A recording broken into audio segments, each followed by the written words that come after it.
The earth is flat and the manosphere. What's up, everybody, and welcome to another episode of the Yours Truly podcast. I'm your host, Christian Baxter, and today we have Bob the Baptist of the YouTube channel Brave New Tube in the Yours Truly virtual studio. Bob recently has had a string of videos looking at the history of the manosphere and the intensities on right-wing internet culture, how a pickup subculture became a pipeline, red pill, anonymous meme labs, influencer economy. He's mapped this rise and covers cultural and Christian perspectives over on Brave New Tube. Recently, he even told his own story on his channel of the Roman spark conversion, cage stage zeal, Puritan ballast, pastoral bruises, leading into a confessional center of gravity.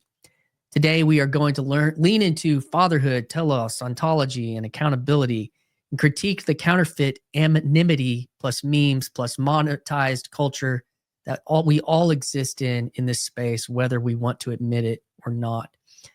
Together, continuing to look at a counter liturgy, the Lord's Day, discipline, and the table, weekly, embodied, fractal, non-negotiable, without baptizing the bitterness because rage bait works. But first, don't forget, like, subscribe for the algo, become a channel member to help support this work. Link for that in the description. Today, we ask the question, how can we call men into repentance, responsibility, and real communion? And how can we honor our digital fathers as sons in this brave new tube we're all wrestling with? So as Bob says it, let's get into it. And as always, stay Baptist, my friends. I'm out of practice, but we're rolling anyways now. So Bob the Baptist, welcome back to Yours Truly with our technical forays this morning. How are you doing, man? I'm doing great, man. How are you? I'm well. It's really good to be back in a conversation with you. I think I just want to start with this question. What is the future, Bob the Baptist? What is the future of the channel or of the internet? I don't know. That's been a little in our few conversations recently. You're like, man, I think this is the future. What is the future? What is this? What are you thinking about? Culture building, I'd say. Okay. Culture building. So yeah. And I don't know how quickly you want to dive in, but there's so you and I were talking recently and noticing like a lot of different people from a lot of different traditions. I think about what you said last time we talked all the time about the walls of the digital has removed the walls of our churches. And so we all agree that men can't become women. Abortion's wrong. A lot of us really hate global elites, you know, the empires, the one friend told me about the black box, the they, you know, who is the them that's working behind the curtain that we can't see. And you know, we're all here in the public square. I genuinely do believe are way overstimulated with a lot of information. And we're at this moment. It's funny because you talk about the culture war, but then like the ways that a lot of people choose to fight ends up being very political and propagandized. And so, you know, it makes sense. Like you have to pick an enemy, right? And different people are doing that. Some use more critical theory ways of doing it than others. But, you know, it's women, it's Jews, you know, it's the white man oppressing me. No, actually, I as the white man, I'm being oppressed. You know, it's the left, it's the right. And there is a sense in which, like, I kind of have sat on the fence in some ways, just because it's like it's just kind of overwhelming. You know, you get on X and you just see like all kinds of stuff. The amount of times that I've had conversations with people where I'm like, well, I've been seeing such and such, and they're like, well, is that even real? And one friend even say like, you know, when what was it? It wasn't Hamas. It was one of the other terrorist organizations that did something. He's like, well, how do you even know if that's real? You know, the Tehran riots. How do we even know if that's AI? We just don't like. There's so much like. Maybe that's a little bit of a good thing. You know, we get online. We don't just believe anything. But there's another sense in which it's like I feel like I'm told all the time that it is discombobulating, and So we want to pick an enemy, and I've always leaned toward one as a conservative. The enemy is the left, but then there's this added thing like technology, and I didn't know exactly how those things played out, and I still don't exactly have all the answers.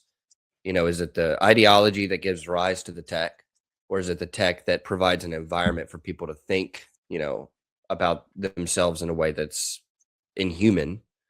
But I have kind of I don't know how much we want to talk about it, but I'm halfway through a book by Paul Kingsnorth, who's way too Eastern Orthodox for me, and it does come through at times, but he seems to be doing something more like a mere Christianity kind of thing.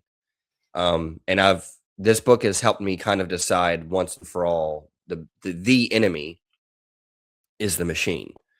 And so as I was thinking through that, I was like, well, we're jumping a lot of Reformed people, because I'm Reformed.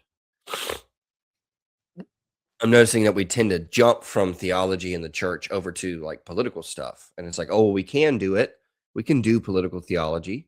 See, it's in our confessions. But we skipped over the culture part. I feel like in the last 5 years, a lot of more Reformed people, their platforms grow and they have a voice, and they don't even realize that they may, even from day to day, it changes, picking different enemies, and therefore picking different people to align with, and then how they align with them to fight something. And I think that maybe, that's fine to do, but I don't know how you avoid propaganda if you skip over the culture part first. And I don't know like how to put it into words for myself, other than I think I need to call Christian again. I think we need to talk again, because whatever this is, whatever this little corner of the internet is, it may or may not be able to save the world, but it's a start for us to talk. And I think that community building, culture building is a huge piece of the puzzle. Yeah, so it's interesting because you say kind of trying to tease out. I just had a released conversation this week, but it's with Daniel from OG Rose, and he's kind of in this liminal web. He's Christian, but he's in conversation with a lot of people who aren't. It's kind of adjacent to something like this little corner. It's similar in the fact that a lot of what I think is being recognized, where the kindred, and what I feel like maybe what's calling out to you in that way, that sounds a little woo to say it that way, but something that seems to be in a sense like kind of reaching out to you, or like a signal that it sounds like you're resonating with, is, and I'll take it back to kind of the forebearer in this corner, which is which is John Vervaeke talking about dialogue, and he talks about dialogos. But the kind of where I'm coming into this conversation is that this medium, like McLuhan's The Medium is the Message. I think we were talking about future, we were talking about Paul Kingsnorth, we're talking about like, and what I was trying to frame was that I think what the signal that is kind of that you're kind of responding to is something about dialogue. It's something about, to go back to kind of more of a foundational figure in this corner is John Vervaeke, which he talks about dialogos, which is taking serious what we're doing right now as not performative content, even though it is that, but it is also something else, which is conversation. It's it's a connection with it's through this medium. The McLuhan medium is the message is at play as well. But you talk about the machine. There's other thesis that float around from like a character in the corner, Grim Grizz, which is like plundering Egypt, which is taking the things like the machine used for control and kind of using it against itself in a sense, using that treasures in a way. Because the irony of even Paul Kingsnorth to promote this book is how much of a media tour he had to go on to promote the book using all this stuff. Yeah. So it's like that, what is that? And I think related to, because you brought up also being like the Reformed world, and kind of the nature of the relationship to certainty with rationality, I think, is part of also that culture, theological, systematic, and theological frameworks. It's like, okay, well, if I'm going to get into an idea space and I have my frameworks worked out well, there's like, am I, it seems to, like you said, it almost jumps instead of like, what's going on here? What's having a conversation? I have to kind of be on guard to protect my categories or to protect my frameworks in a way, instead of allowing allowing the dialogue space to kind of find the gold where the gold's at without having to always be on the defense or protect some, Yeah. error against error, or those types of things. And something the corner, the culture has a little bit of an antibody against that. Not that, I mean, there's levels to this, but like, I've kind of come to recognizing this space as the epistemological space for philosophy and ideas, but that it isn't defining those things, because at some point you have to go back into your life, and those things in coming to contact with how you live and move and have your being in the world. And all of our ideals that we talk here, they have to kind of come into a concrete and in relationship that's physical, that's embodied, and that's more complicated. But Mhm. you can accept those two things for what they are. And then something about conversations coming in online is like, well, I don't necessarily have to, I can hold my convictions or my theological frameworks and those types of things, but where are we kind of aligned? Where are we kind of Yeah. vibing together? It being able to kind of dance with those things, and it's not just it's complicated, but and everyone's going to have their own version of limits of like, how far politically can I stretch? How far theologically can I stretch? How, but Right. uh, if you kind of come at it that this kind of digital space is kind of built for that, to go back to that point of interest you said about long time Removing the ago. wall. Yeah. Yeah, just kind of saying that's a reality without having to be like, and so because of that, I have to come in here with my shield up first, instead of like, hey, nice to meet you. That's kind of some thoughts on that. The future. Yeah, and it reminds me of Hodge.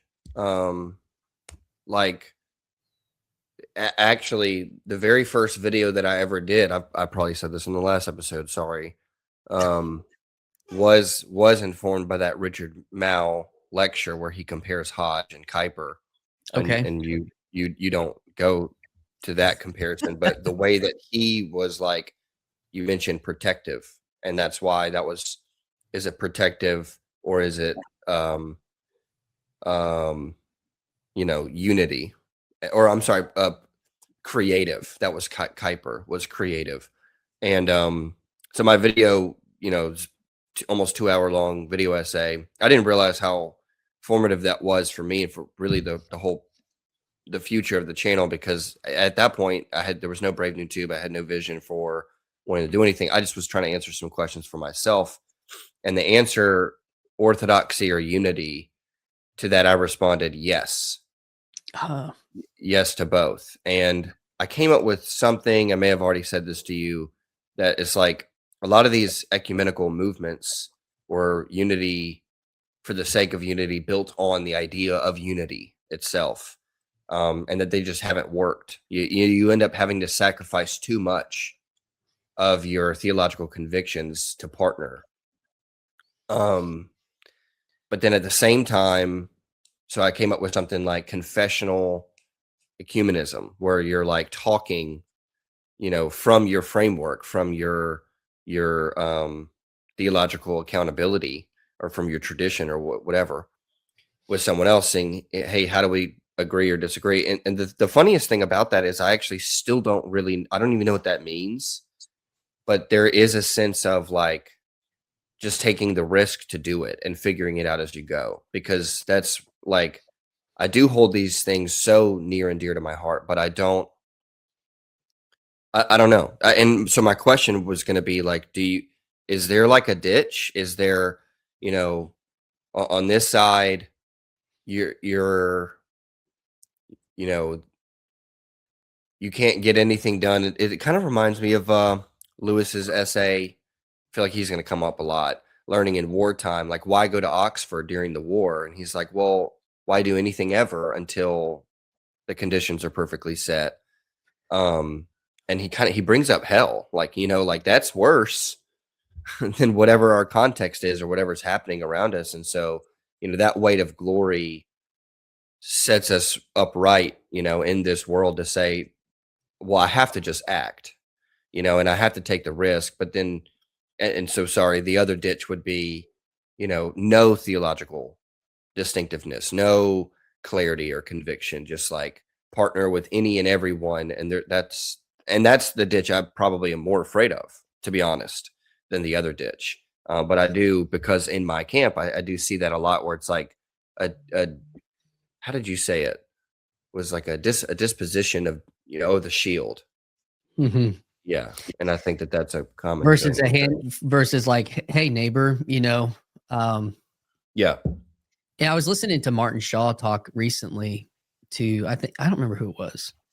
Maybe Jonathan Peugeot, or maybe he was telling a story on his channel. He was raised Pentecostal. He's Irish, and he's kind of he hangs out in kind of Jonathan Peugeot's corner, symbolic world. He's a recent convert to Orthodoxy, but he says, I like to come up to the fence line, and it made me think of like Tim Allen on Tool Time with his neighbor, Yeah. and see how, how are things going on the other side of this fence, like there's a disposition there that of how you approach these things. And we have the reasons why we have our homes.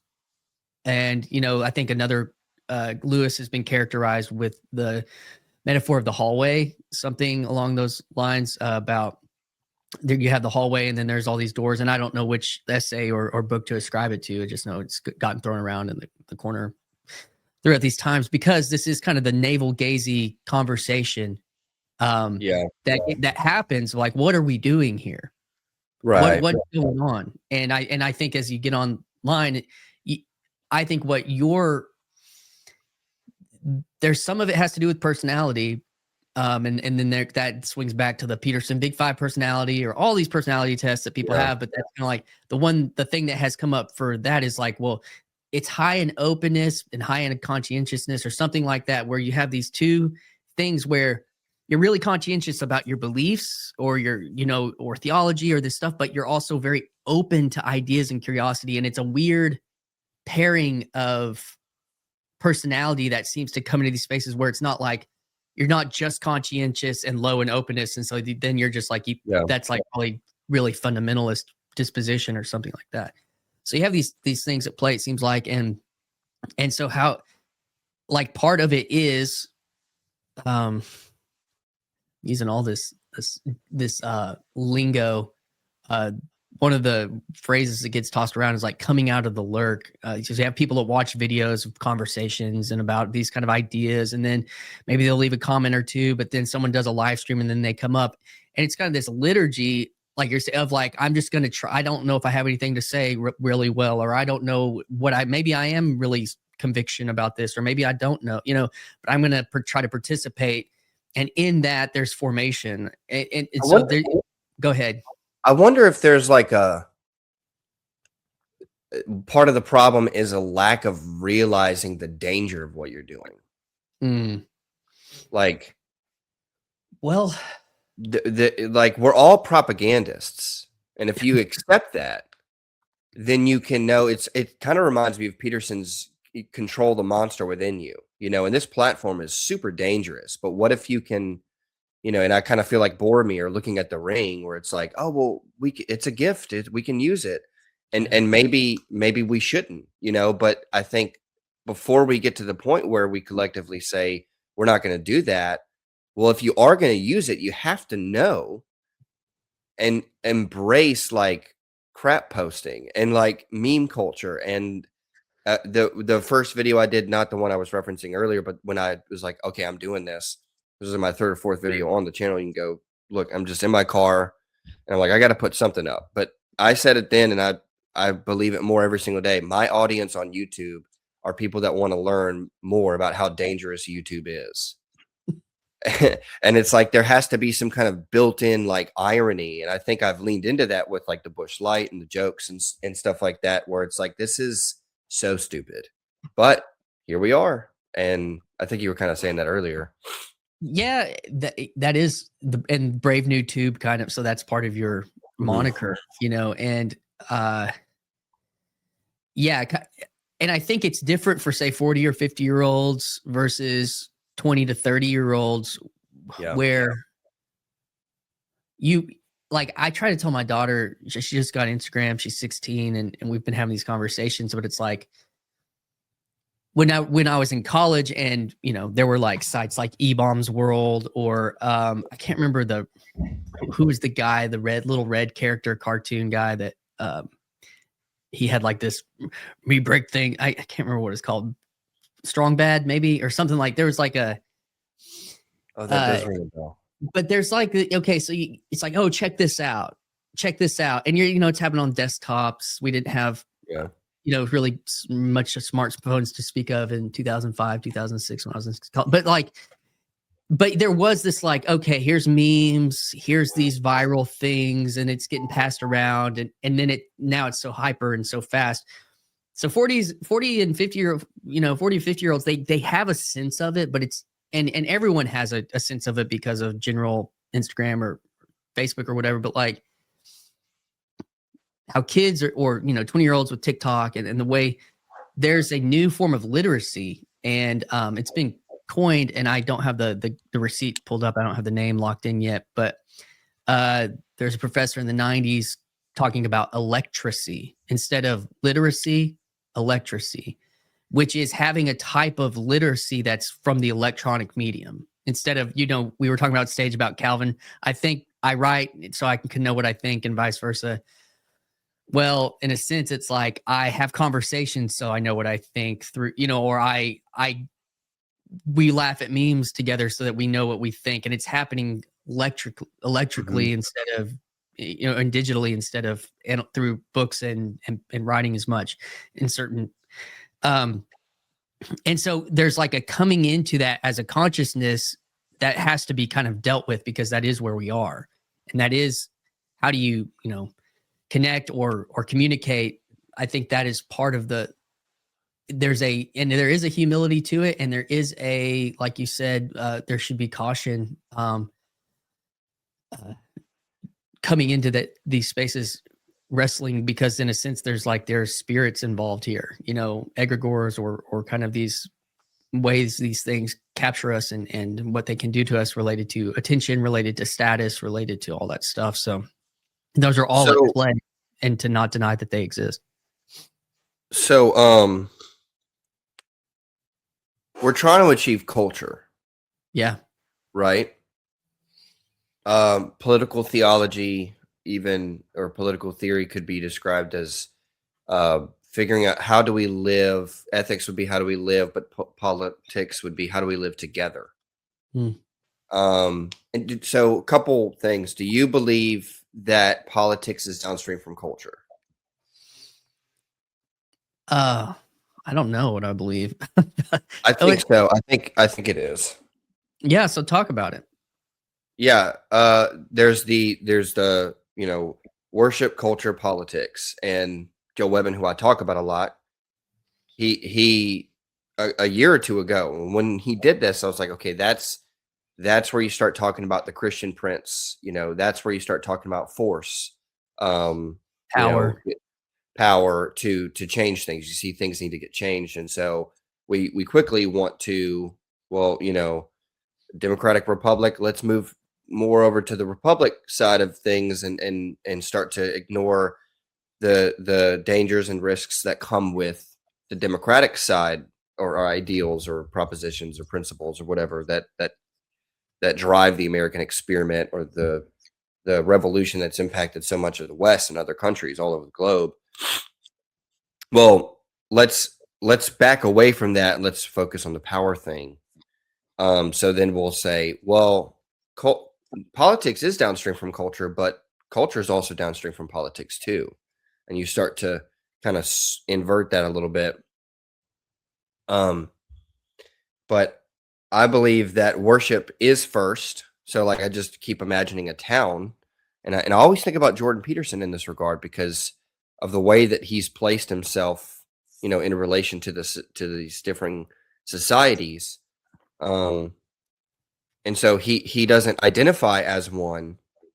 In if you were to imagine a town and the church at the center of the town, he wouldn't say, "Oh, I'm going to become a member of that church," but I want to live in that town surrounding the church. I want to live as though I'm a Christian. So it begs the question, will you have me in the town? And it's funny, the irony of getting like pigeonholed in the ideas conversation and not knowing how to do culture is like, well, let's talk about whether or not Jordan Peterson is a Christian or why he didn't answer the question the way we want him to. And it's like, I think that Jordan Peterson's doing something else. I think he's talking about how can we live together in the town outside, in the society outside of your religious society. So I think that in that sense, the church is like influencing your Petersons. It's influencing people. They say, I'm not a Christian, but I want to live like a Christian. I want to live like Jesus is real. And so then then now you have a polis. You have the church, you have the people in the church and outside of the church, but who have agreed to live together. And then you do your political theology based off of that. That's might be one way of framing it. And so if that's true, and you just want to entertain that for a second, that would be the goal. But how do we get there? And the craziest thing is, like, you want to create this space where people are speaking, but you have to speak to get there. And so my question for you is, if we have to order these, is like, and everything I just described is falls in line with culture is deep. It's not manufactured. That's actually why the politics can't, culture is not downstream from politics, because culture is something that is more natural and takes and happens when a bunch of men start talking and taking risks and doing stuff like this. So you want to achieve that. So I guess that doesn't come first, but you have to play the part to get there. So you have to speak. But then the thing that throws a wrench into all of it is the machine. So how do we speak? Well, we have to speak in and through the machine and using the tools like Neil Postman talks about. The medium hasn't transformed the message. Actually, the medium is becoming the message. And this is this very complicated thing that we have to try to figure out how to be self-aware about and disentangle while being in it together. And like all this, help me arrange those three things, like this a deep culture. How we achieve it is through communication, but the way that we have to communicate is in the machine itself, which I really don't like. It's fascinating because I love this conversation because it's circling around all my favorite things to talk about. So the first thing, Peterson, Freudian slip, on this rock, I will build my digital church. So I think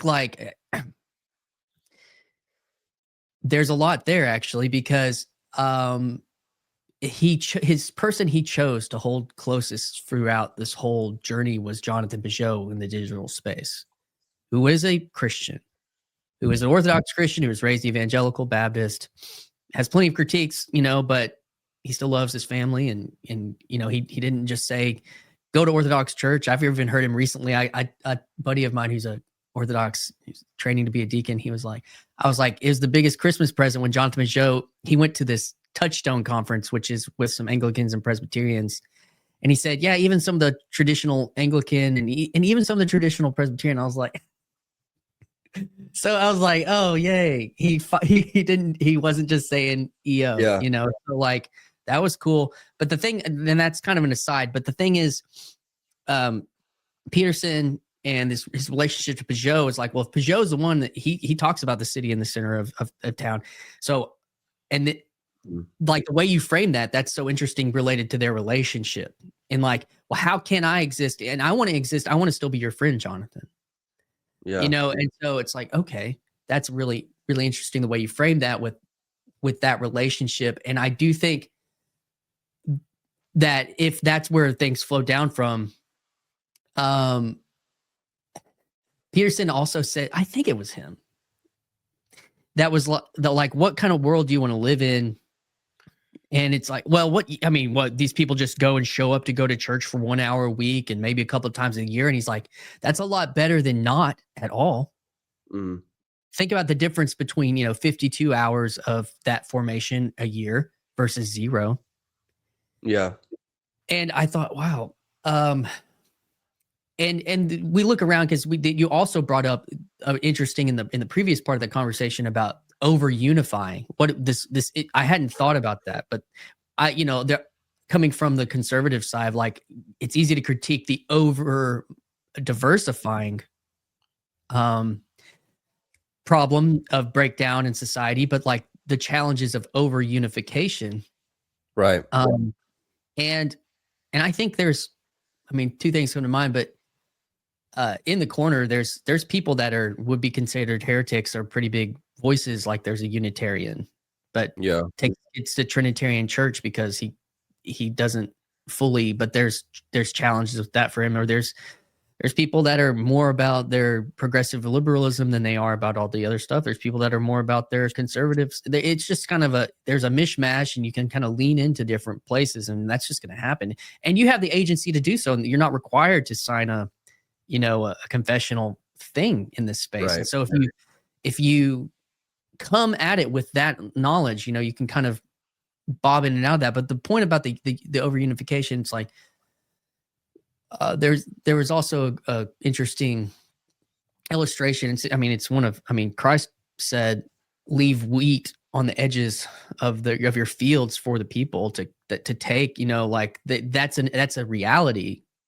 So you don't just store all the wheat for the church. Like, there is margin, and there is that concentric nature or whatever. But like, but then also going back to where culture flows down from, I think there's been a major blind spot in our kind of contemporary culture. And I brought this up recently, but like, whoever Fukuyama, who wrote the book like of the end of history back in the 90s, is kind of like, oh, well, we've arrived, but it really is based off of this waspy Protestant inheritance of a quasi religio political nation that had a different experiment on how we were going to relate those things together. But it kind of had floated along on top of that. And I was having a conversation with a friend about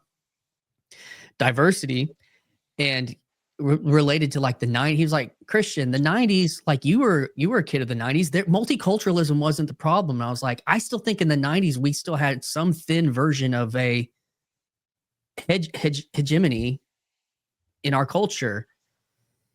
And we have lived on, it's thinned and thinned and thinned and thinned at the top. And now, like, it's almost that when you talk about worship being at the top, we're now, we can no longer take that for granted. And it was taken for granted for a long time. Oh, this just works. This just works. End of history. But when that part has now, then we're stuck. You said political, cultural. We're stuck now. It seems like we're forever. We're very much more embattled and embedded in the political tensions because this has almost evaporated. And there's other things. Which is why I don't like calling it the culture war, because, I'm not saying that it's not that, it is, but we don't actually participate in warring for culture the right way because we don't know how to build the culture. It ends up just being a politics war. Yeah. It ends up being just a propaganda war. So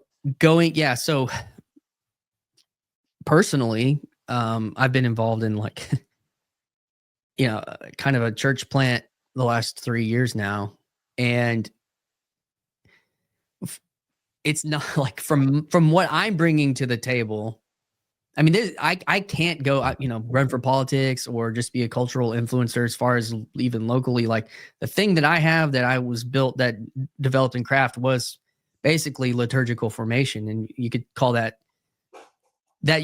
word's doing a lot of work because I was a modern worship leader, four songs in a sermon type thing. But it's like now much more thick, kind of a very traditional Presbyterian liturgy, honestly. But it's like, I'm not doing it because I think I have the corner on how to like that's the ultimate answer. I think that it's a way to try to answer what we're talking about. And this goes a little bit back into like, I'm not coming at some of this stuff theologically or confessionally first. And that's where some of that's like, oh, we get a little bit like, ooh, what's going on here?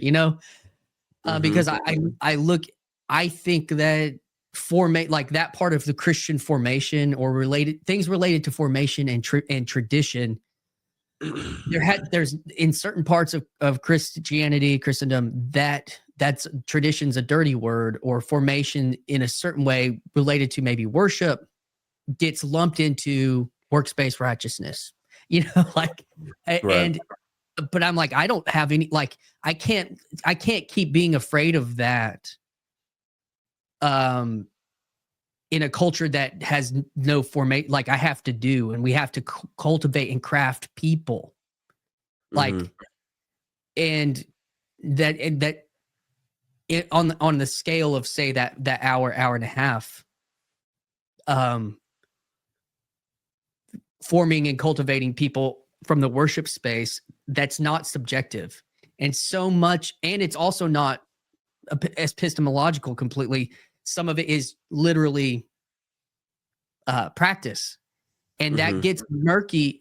Focusing on that has been, the Reformation's kind of like, no, we works-based, right? Doing, we don't do, we believe, we trust, but I'm holding that intention because I feel like that's part of this thinness that we have is so much subjectivity of, as long as I bring the right ideas into this space, everything that happens around the space doesn't matter, or how we are pressed on liturgically doesn't matter.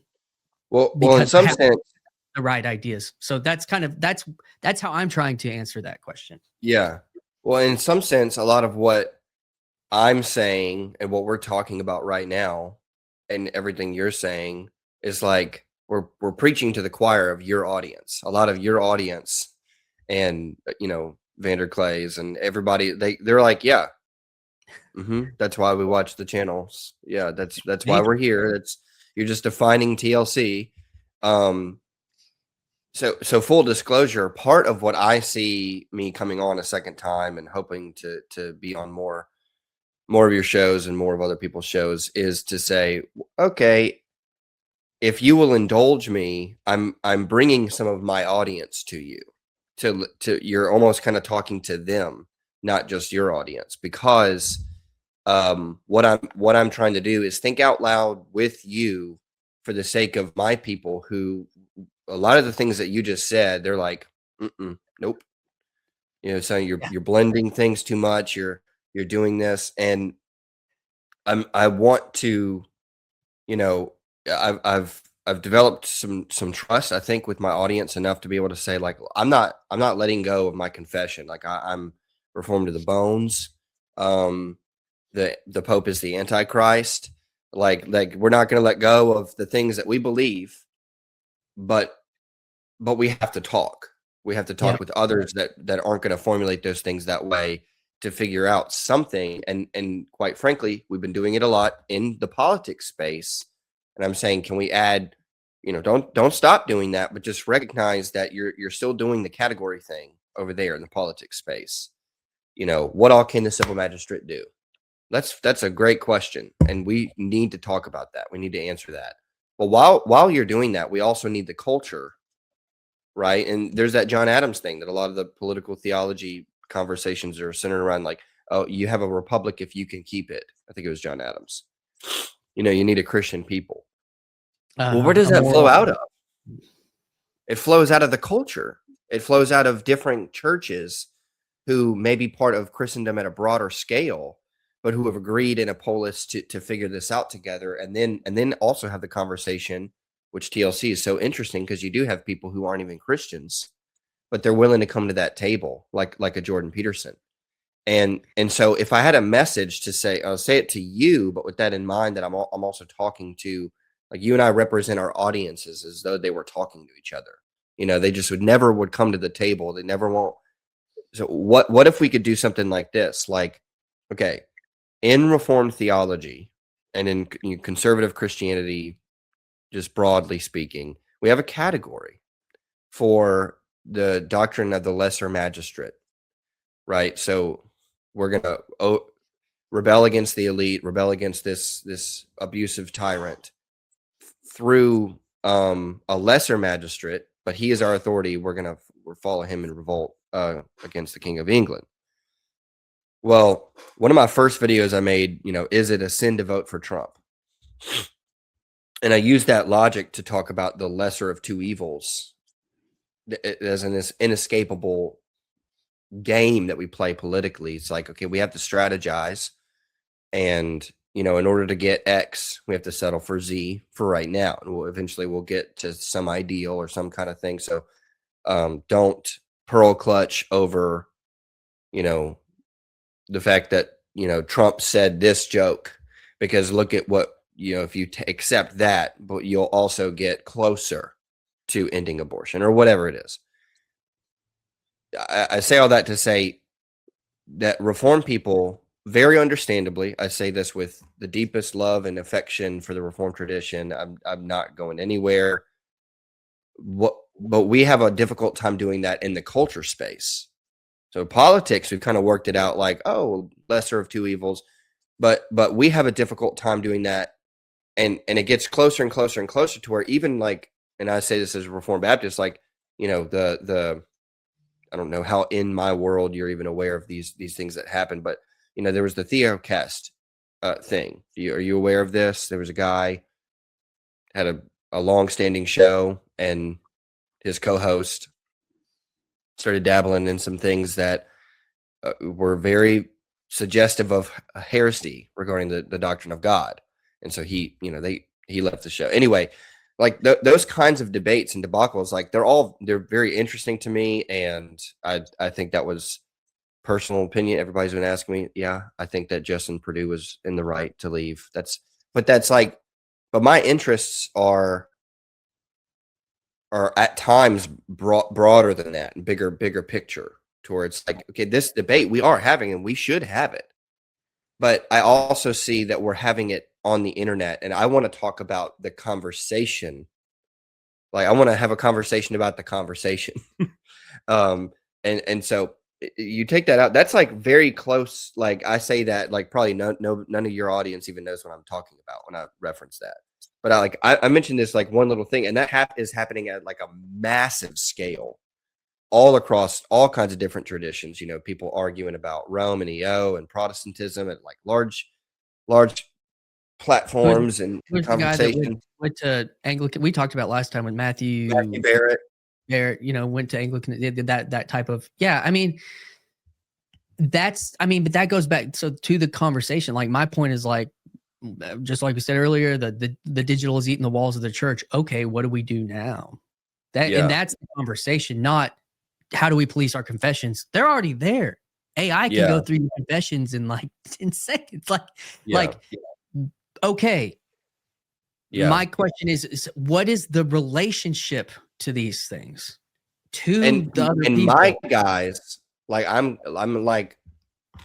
grabbing your collar, and I'm looking at my guys right now, and I'm saying, can we do the lesser of two evils in the culture space too, with people who claim to be Christians? Right? Yeah. Can we do that? And it at that level, just for me, again, just at a personal level, I don't know what that exactly looks like, other than just pulling the trigger and saying, okay, let's hop on a Zoom call. Let's talk. Let's chat. And take the risk of saying, do I really want to be associated with Christian Baxter? It's like, well, you don't endorse everything that I stand for. I don't endorse everything you stand for. It's a conversation. Yeah. And getting back to the self-awareness thing, for reform types, if we can just know that, like, hey, this isn't an endorsement, this isn't perfect association, but it's some kind of it. And as long as we know what it is that we're doing and not doing, then we can come to the table and say, okay, let's chat. So getting to Jordan Peterson. Okay, go ahead. Yeah. Our failure to not do that is why, and I love Jonathan Pageau, but I feel like it's a missed opportunity for Protestants to claim Peterson earlier on in his career. Because because I remember, and I told you this the other day, you're one of the only people that I know that still loves Jordan Peterson. I've always loved Jordan Peterson. I still watch. I still read. Do what? I said I'm going to do the wide shot. I got to get the poster in there. Yeah. Here's Jordan. Jordan. And I never. This has been going on for 20 years. I have never saw Jordan Peterson as my pastor. I never saw him as a theologian to help me, to guide me. I knew what he was doing was culture building, but so many Christians couldn't even like entertain it. They couldn't read his book without 1,000 caveats, couldn't recommend it, or just emotions would get hot early on. And now I'm like, part of me is like, well, now we got Nick Fuentes, and I'd rather a Jordan Peterson, to be honest with you. So like we have to, at some point we have to knock that off, or cut that out and say lesser of two evils thing. Okay. Is this or this? No, he's not a Christian. No, it's not perfect. Anyway, I was really rambly there. I appreciate you letting me say that, but that's kind of where my mind's at. That's why I was attracted to Paul early on, Paul Vanderklay, because he was a reformed, Dutch reformed pastor talking about Peterson a long time ago. And I had, my thing was, as I was on the, I was on the doxology and theology side of the young, restless, and reformed. If people can read that code deep enough as a worship leader, and then I kind of, got spat out myself into just like I'm a Christian attender for six years. I just attend church, and I had to kind of, it shot me out of the orbit of just being a part of like, I feel like I'm in this thing. And there were other reasons, metaphysical reasons, whatever. Mm-hmm. But to your audience, like I'm deeply formed by what happened between 2005 and 2015 in evangelicalism related to Passion, Piper, Keller, all the, you went pretty deep. You were talking about St. Louis, Acts 29. What's his name? Took his life. Darren Packer. I mean, I went to his church for a conference, worship, kind of friends with some people that were on staff there as worship leaders and stuff. Like I was deep into all of it. So it's, I'm very, I get that world. Like, but something happened where that world didn't have answers for me. The culture of that world didn't have answers for me. Not that Christianity didn't have answers for me, not that scripture didn't have answers for me, but that specific culture did not have answers for me. And when I brought the name Jordan Peterson up, it was like that heretic was the first answer. And so I was like, well, I can't talk about, because this guy's got some answers for something that I'm going through. But where does he say those answers come from? Genesis? Like, okay, I can work with that. The Bible. And so what does he says holds together Western civilization? Oh, the Bible. Oh, I can work with that too. And as a caveat, if Will Spencer is watching this, I just want to say again, I think he's right. All of his critique of Jordan Peterson is right. But I'm saying, having said that, okay, the Carl Jung stuff. Having said that, now what? And my video, I needed some of the Jung stuff too, because I actually needed to. That framework helped me look into my dark places in a way with language that I had the whole evangelical language to work. There was something about that language that worked better for me now. And this is what was great coming into this corner of the internet, because I met my friend Neil Jordan, who runs a channel now called Neil Daedalus. And he had a similar situation. And it's like, can Jung be redeemed? Are there things about Peterson that can be redeemed? Can rock and roll be redeemed for the church? You know, and the thing about it is like recognizing we do have to look deep, like the Puritans, look deep into our sin and depravity. And he had language for doing that. But you can't stay there. And his whole thing is, it's being like, well, if I just come at it like, well, Jung has this thing that's wrong, then I can't even have a conversation with Jung because I already see that he's got that wrong. But did he have anything right? Like, and talking about, I don't know who's Augustine, all truth is God's truth, something like that. Like, is there anything true here? And I think that's dealing with insecurities versus like, does this fit? That's just figuring out how to have a relationship with these folks. Go ahead. I wonder if there's something else even going on, because like, you know, as you say that, like I want to come back and start to do the well, yeah, but you know, but you know, there's this problem, and I think again, what I'm fascinated by is the conversation about even having the conversation. So if you were to say, you know, what Meta was Jung right? Meta. Very meta, yeah. Was Jung right about some things?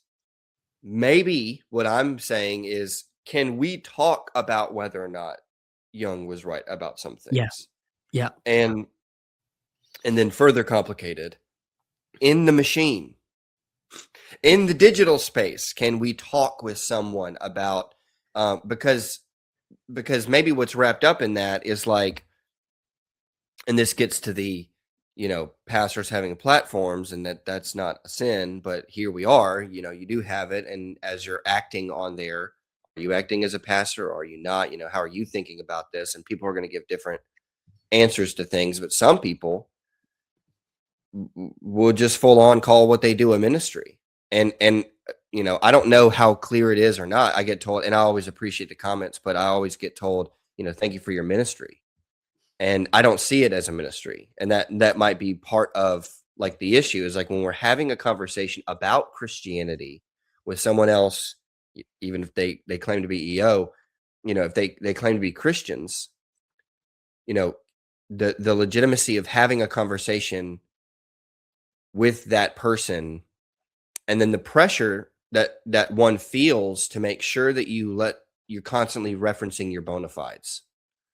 You know, constantly saying, well, and he's not, you know, and I think this guy's in hell, you know, I think that, and it's like, I had a comment, I think the video that connected us was my culture video. Maybe I'm wrong, but the Christian analysis of culture.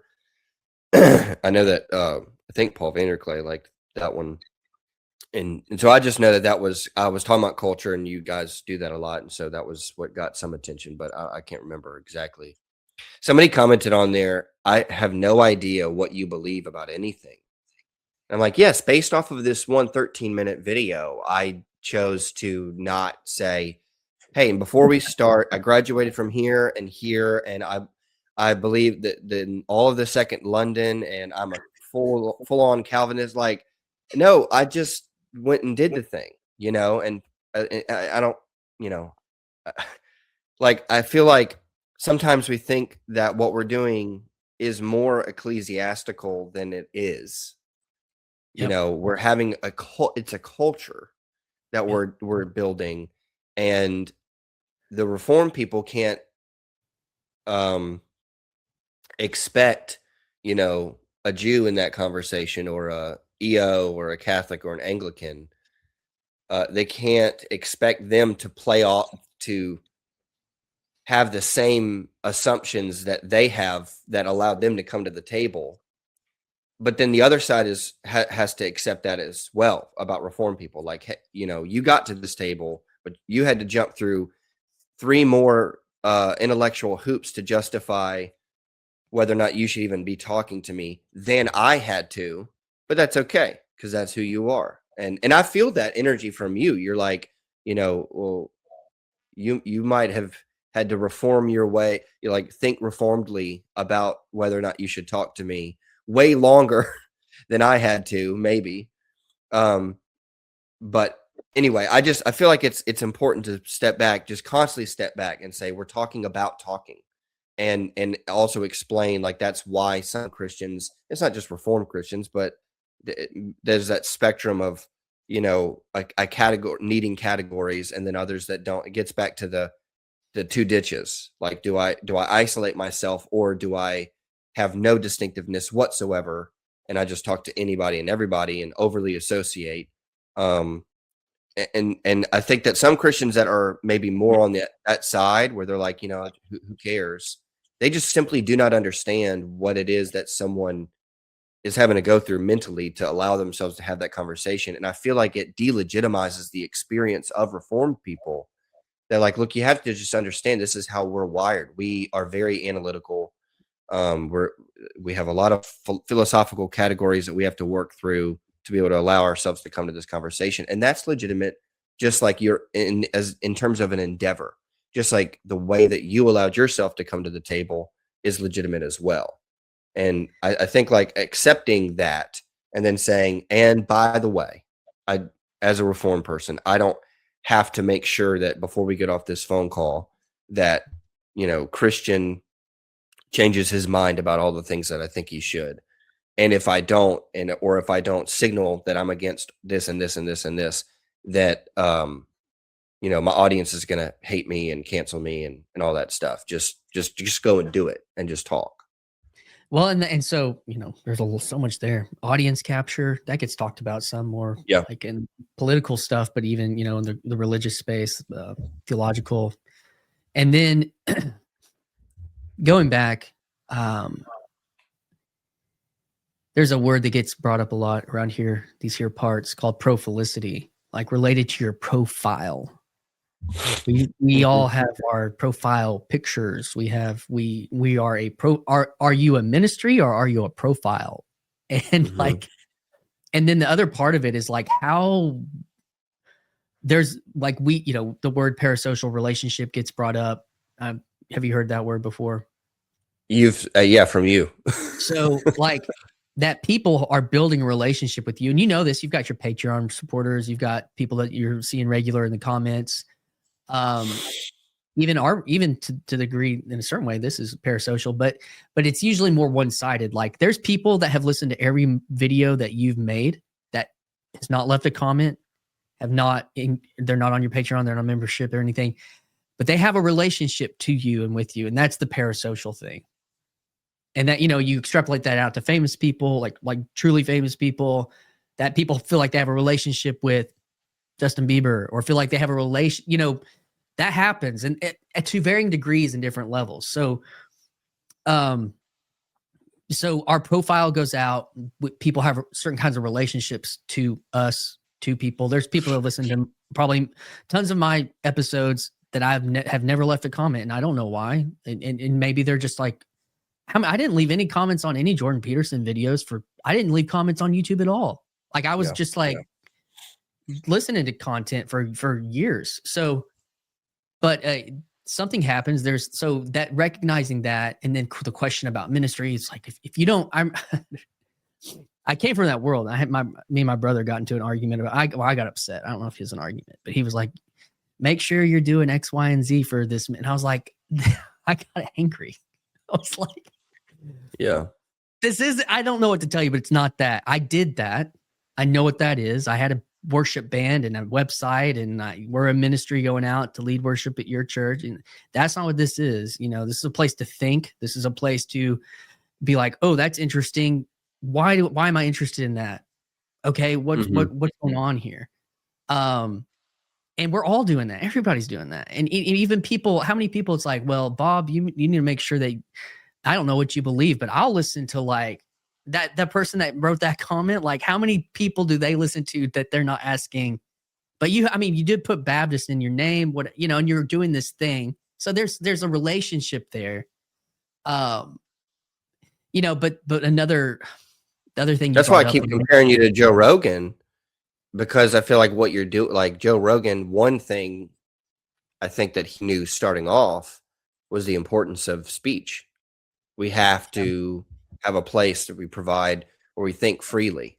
Yeah. And that's gotten him in a lot of trouble a lot of times because he says whatever he thinks and he lets his guests say whatever they think. But I think that that's like there is a sense in which like a space like that, like the Joe Rogan podcast, provides a sense of safety for a culture, and it's like I just did this whole like we're disentangling, trying to categorize and talk about what it is that we're doing.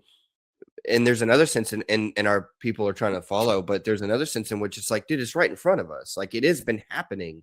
You've been having the Petersons, and that's why I titled my X clip that went viral a couple weeks ago.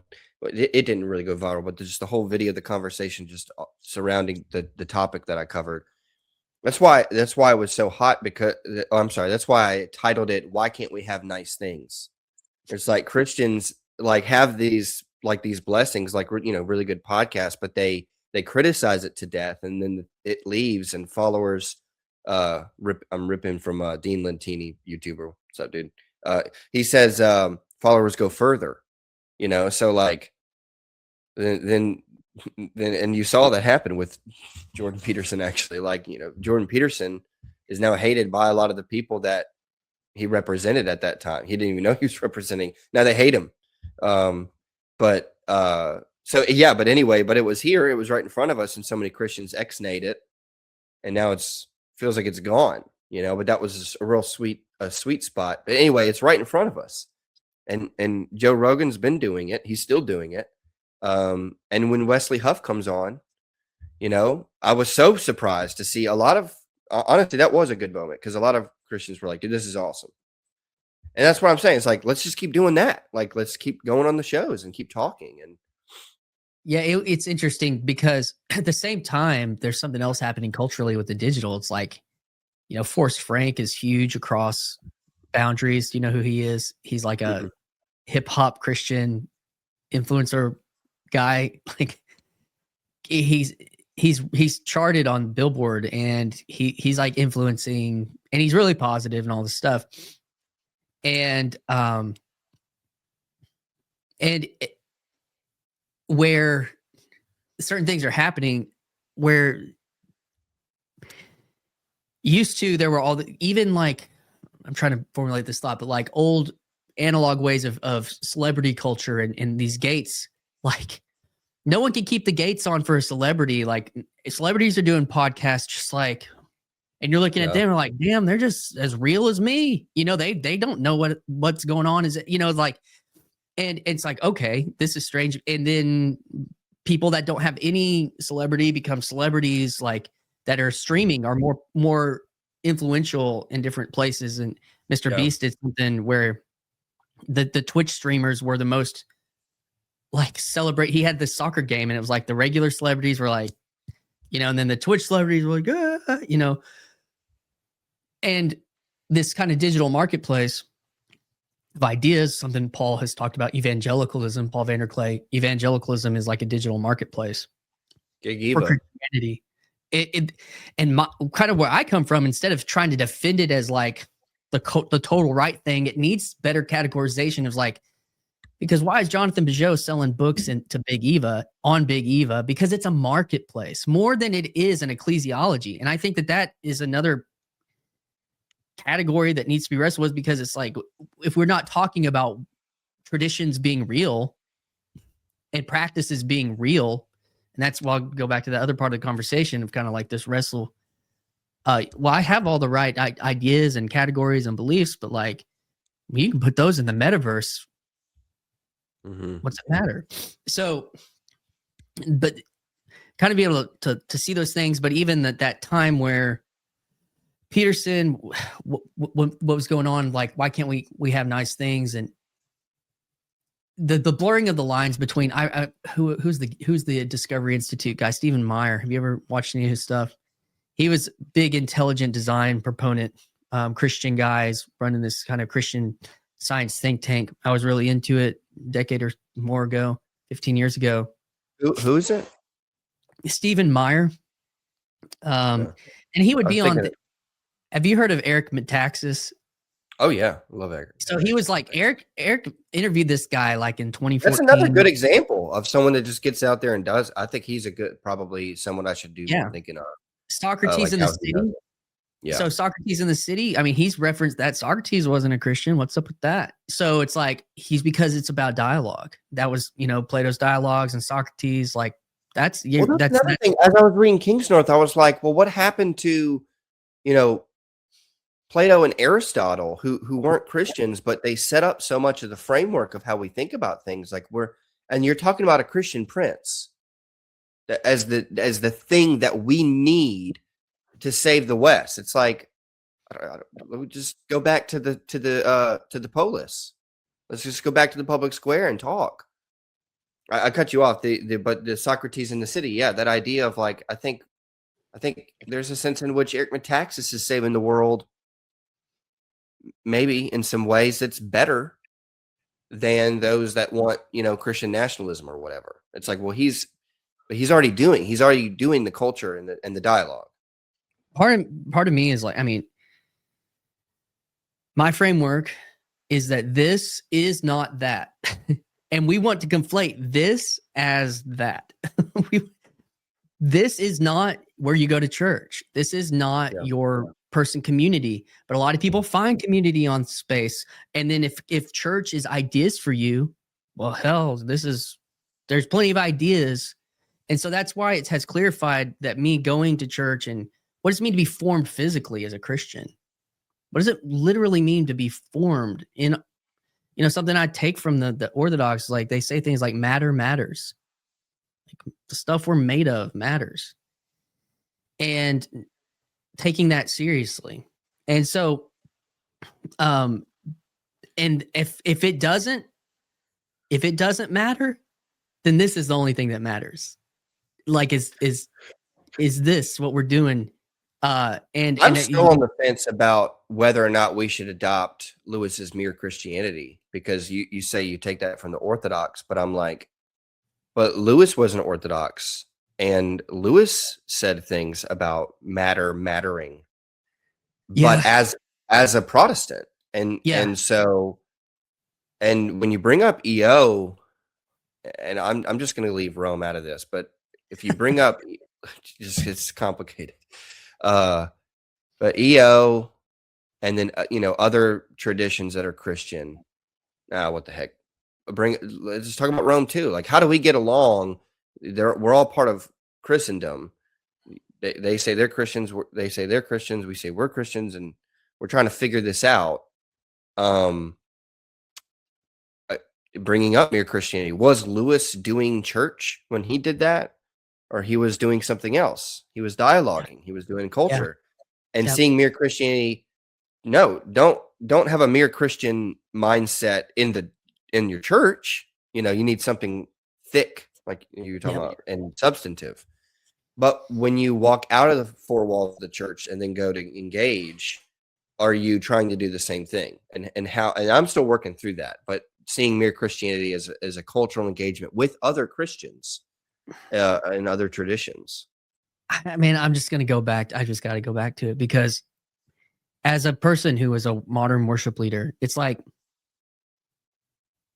the experience I had when I was 16 and I walk in and I tried to lead worship on a Sunday night service, and me and my buddy were singing some Third Day or whatever song it was back in the 2001 or 2. Yeah. And acoustic guitar, djembe, it was chill, right? And this deacon just turns red, stands up, walks out the back, First Baptist Church, hometown Arkansas. And I and that was, oops, man. And he probably felt like it was evil or wrong, right? He probably felt like this is of the devil. We got a drum bongo in here. We got bongos, and we got and as a Reformed guy yourself, like, contemporary worship, not doing it for you anymore. So that's not what I'm talking about, though. What I'm talking about is meaning. And his religious formation and meaning was tied up in, him singings on Sunday nights and kind of this traditional, setup, organ, piano, Mhm. uh, whatever else was in the liturgies, right? But there was no ballast. And what's so funny is now the Lutherans, man, LCMS they're going through it with the worship boards right now. I'm hearing. You got all Oh, these really? guys, modern style churches. And that was 30 years ago for me. Yeah. But you're looking at why, because they were thicker. They had a thicker liturgy, and the Baptists had a much thinner liturgy. And so it went, phew, and then Yeah.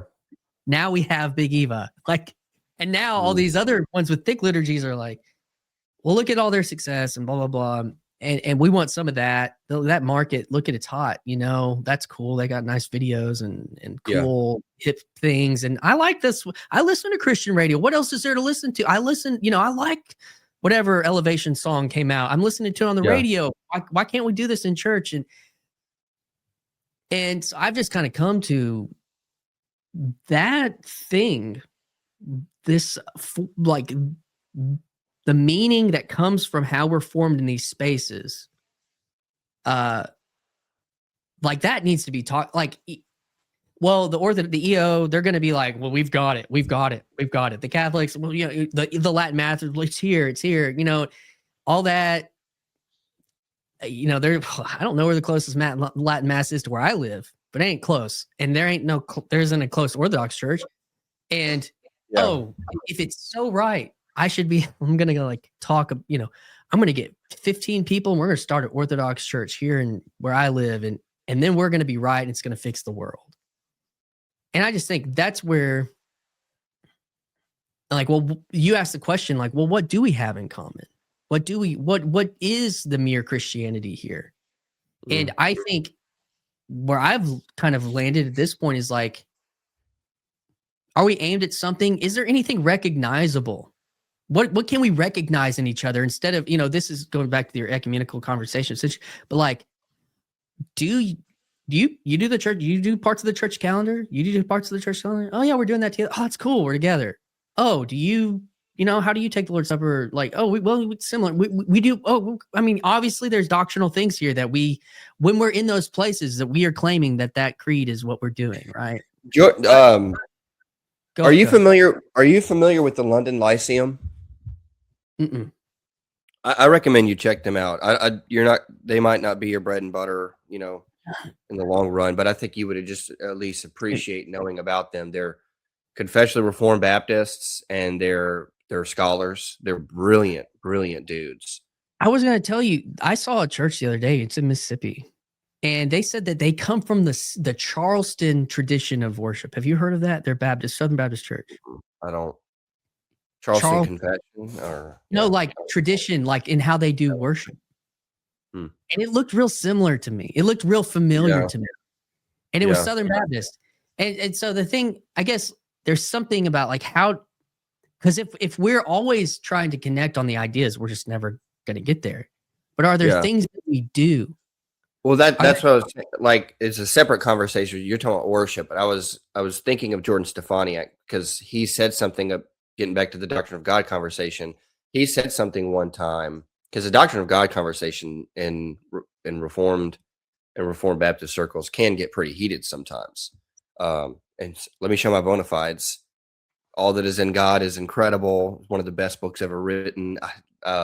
Trinity and Creation by Richard Barcellos is amazing. So I'm a simplicity guy, all those things. Anyway, what Jordan said, I found fascinating. He was like, if I'm talking to, he introduced this idea to me about how do you get to this Orthodox doctrine? So we want to defend immutability and simplicity, things like that. So how do we get there? And part of doing analytic theology is knowing how to talk to someone and say, okay, I'm going to try to convince you of impassibility and immutability and things like that. How do I get there? And how do you get there? So we, at some point, we part ways, but we got to figure out where we're parting ways. So let me start with, and so he introduced this idea to me of like, well, I think you know, like talk about all the attributes of God. Well, I want to say this, that, and the other about all these attributes. But let's start with an attribute that you and I both agree on. So do you think that God can change? You know, let's start with immutability and work from immutability to see if I can get you to come to impassibility. But that's that conversation. And I wonder, like, I kind of heard you saying something like that just now. Like, okay, do you do the church calendar? Like, what do we agree on? And let's start there, and then we'll eventually get to a point where we go, okay, now we're hitting the wall. Like, this is where we're parting ways. Yeah, but then focusing on relationally that we're not like we're not liturgical, or we're not Sunday morning in communion, but we do have a communion. And again, framing some of these things, like for me, I'll take this back to Peterson, because this is how my ecumenism works. Is are we in the story, this story of Christianity? What is the story? There's a really bloody part of that story between the Catholics and the Huguenots in France. But you know what? It's part of that story. And blood was spilt on both sides. Obviously, one was way more powerful than the other. That's not what I'm concerned about in 2025. But the fact that's a deep relationship and a deep history. And something like that is like, okay, yeah, the relationship between the Puritans and the Anglicans, pretty brutal, right? Like, but hey, we're in this story, whether we like it or not. We're in this story together. Do we? And I think that's something that is also really powerful. Instead of, again, like, I'm not starting from that's not a theological starting place for me. It's more of a metaphysical starting place, but it's like, but to take it back to some of that deep Peterson influence in me, like, I am a story guy. Like, story, do I believe it's true? Yes. Yes, 100%. Did it happen in history? Yes. Now, then it's like, well, did it happen this way? Did it happen this way? Did it happen in this year? Did it happen in that year? Yeah. Like, I don't know. And I honestly don't think it matters as much, but that's Was it me. 6 million? Yeah, was it 6? Yeah, was it 6,000? And it's like, so like, the story matters to me. And I think it actually matters more than we want to give it credit for mattering. And that's where. That's Peugeot a lot too. From who? It's Peugeot a lot. Yeah, it is. It is. And he's going into the fairy tales and things. But I'll also say Redeem's Zoomer's big impact on me, to be influenced by a Zoomer deeply. I was influenced by him, not the full thesis. I'm not mainline. I'm one of the schismatic offshoots, but it's like that he'll rail on against. But his little 10-minute meme videos of these Microsoft Paints, he's telling a story. He's telling a history. And I think it really was. And I think when you get comments from people that aren't Baptist on your thing, it's because they're recognizing a story. Maybe that's their story, because maybe they were Baptist and they aren't Baptist anymore, but like, I still have a relationship to that Baptist part of myself, or something like that. And you see things like that. Jared, the atheist church auditor, I don't know if you've watched some of his videos before. He goes to all these different churches and he's just telling his story.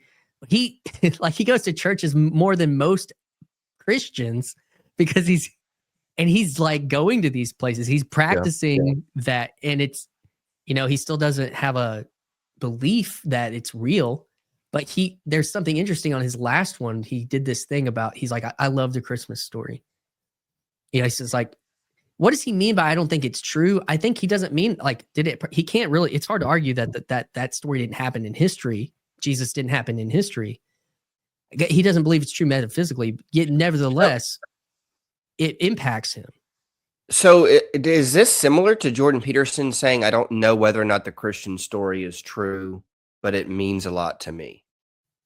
Is that part of like this kind of view of culture, where it's like, the these cultures are built on these stories, and I don't know if the stories are true, but if we don't have them, then we can't have culture. True. The And question I don't need them to I don't literally need to know if Jesus rose from the dead in order to say this story is meaningful for me and the people that I'm a neighbor with. Yeah, I think that's part of it. The true part is, I think, the levels of like, did this happen in history? Like, as far as, did Jesus exist as a person? And then then there's the metaphysical true. It's Yeah. like, well, so what's the difference there? And obviously it's a big one ultimately, but it's not, there are levels to truth. Like I took it all the way to, I believe that Jesus rose from the grave. I believe that he conquered sin and death. I believe that, 100% believe that. Are there other aspects to that story? Like, do I believe it because my faith is based on it? Because if I put a video camera in front of that grave, okay, yes, I do believe Jesus physically resurrected, but that isn't the most important part for what it did to me. Was that I've watched a marriage resurrect. Like that's the reality of the resurrection for me, is more than the belief that it happened, that I'll check the belief that it happened, at Arimathea's grave. But it's like, that is not as important in how my experience as a Christian, as the fact that I saw my marriage get resurrected from death. Well, it's not just that, it's also that everyone is doing what you just said. But some people don't know that that's what they're doing. Say to more. To some degree, almost all of the views that we have are like driven by our passions. Yeah. And yes, we do believe that they're true. And as far as we're able, we use reason to say, do I really believe this? Do I really believe that this is true? And what are my reasons? And yet, a lot of times, and the thing about Jordan Peterson is he just like owns that. He's like, maybe too much, to the point where it's like, I don't need to even deal with whether or not I actually believe this or if it actually happened. I don't need to know that Jesus is real. That's not as important to me as living like he's real.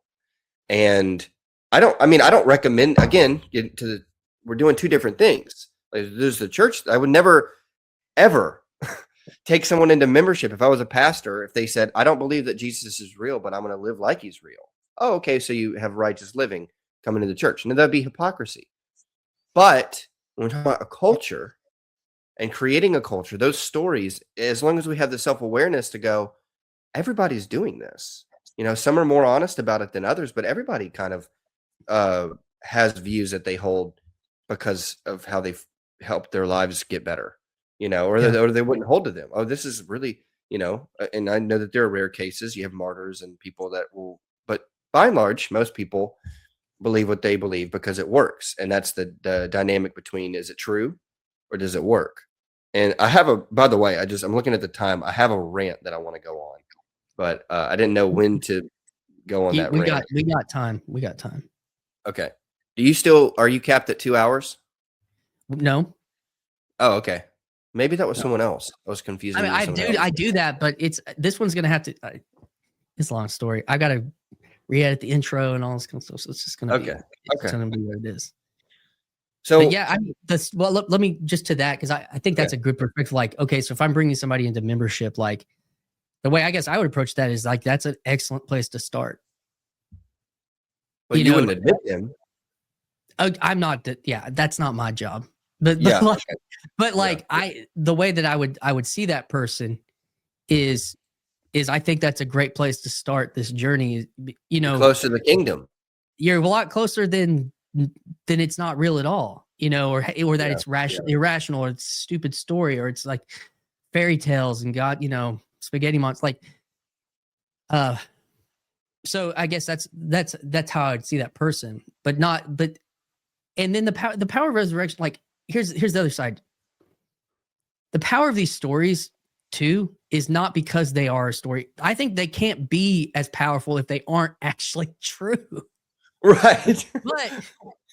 But that isn't the only aspect of what that's doing is the moment in history. Like, in our relationship to that story. So anyways, that's it. And knowing that, like, there are two things going on. Like, you want the person to actually believe this. Man, this is helping me figure out like evangelism in relation to all this, because that's something that the church can do that's outside of worship, right? The church going out and witnessing. But like, there are two different outcomes that you could want, and hopefully you want both of them. But I want this person to walk the Roman road and say the sinner's prayer and agree by the end of this conversation that Jesus rose from the dead. Or at best, or I'm sorry, at the very least, if I could walk away and this person live like Jesus is real, then they're closer. And like, that's the evangelism association thing, is like, I'm going to go out and do culture, and I have one goal, to see if I can get them in the church and see if I can get them to repent. But if I can't get them to change their views, then at the very least, if we can say, well, will we make good neighbor? You want me as a neighbor? Like, at least we can make, make it known that Jesus and the polis can get along very well, at the very least, before we get to the magistrate. Yeah, it's a much. There's like, where can we start a conversation? Where and you were talking about that. There are levels of that, because then you get into like scholastic theological questions related to such things. But let's hit your rant. What's your rant? So, probably about 20 minutes ago, and you just kept talking, and I was like, well, where do I start? And I'm just looking at like all that you just said, like all these words that I had written down as you were talking. So this is going to feel like a pivot in the beginning, okay. But I think as I go, it maps onto what you were saying. So, my goal here would be I want to somehow get to the need for fathers and friends as a huge thing for the West. If we had good mentors and good brothers and good friends, but that's complicated, because as we've been talking about, this involves, in part, the mission of the church, in the church, as the church. But it's not, but it doesn't have to only be in the church. I mean, you literally fathers and brothers, literally that's a family. That's not a church. But there's, but as a building block of a society is the Inklings, I think. So you have the war. I did a video. Didn't get a lot of views. That's okay. It was something I was trying to work through, and I grabbed the Inklings, a copy of it around here somewhere, and it inspired that piece that I did. I was thumbing through. Have you ever read that or seen it? Heard of it? No, but I got a Dorothy Sayers book right over here. Wasn't she one of the Inklings? Dorothy Sayers, J.R. Tolkien. I think so. Yeah. And then who's the other one? Who's the other guy? Dorothy. No, I think you're right.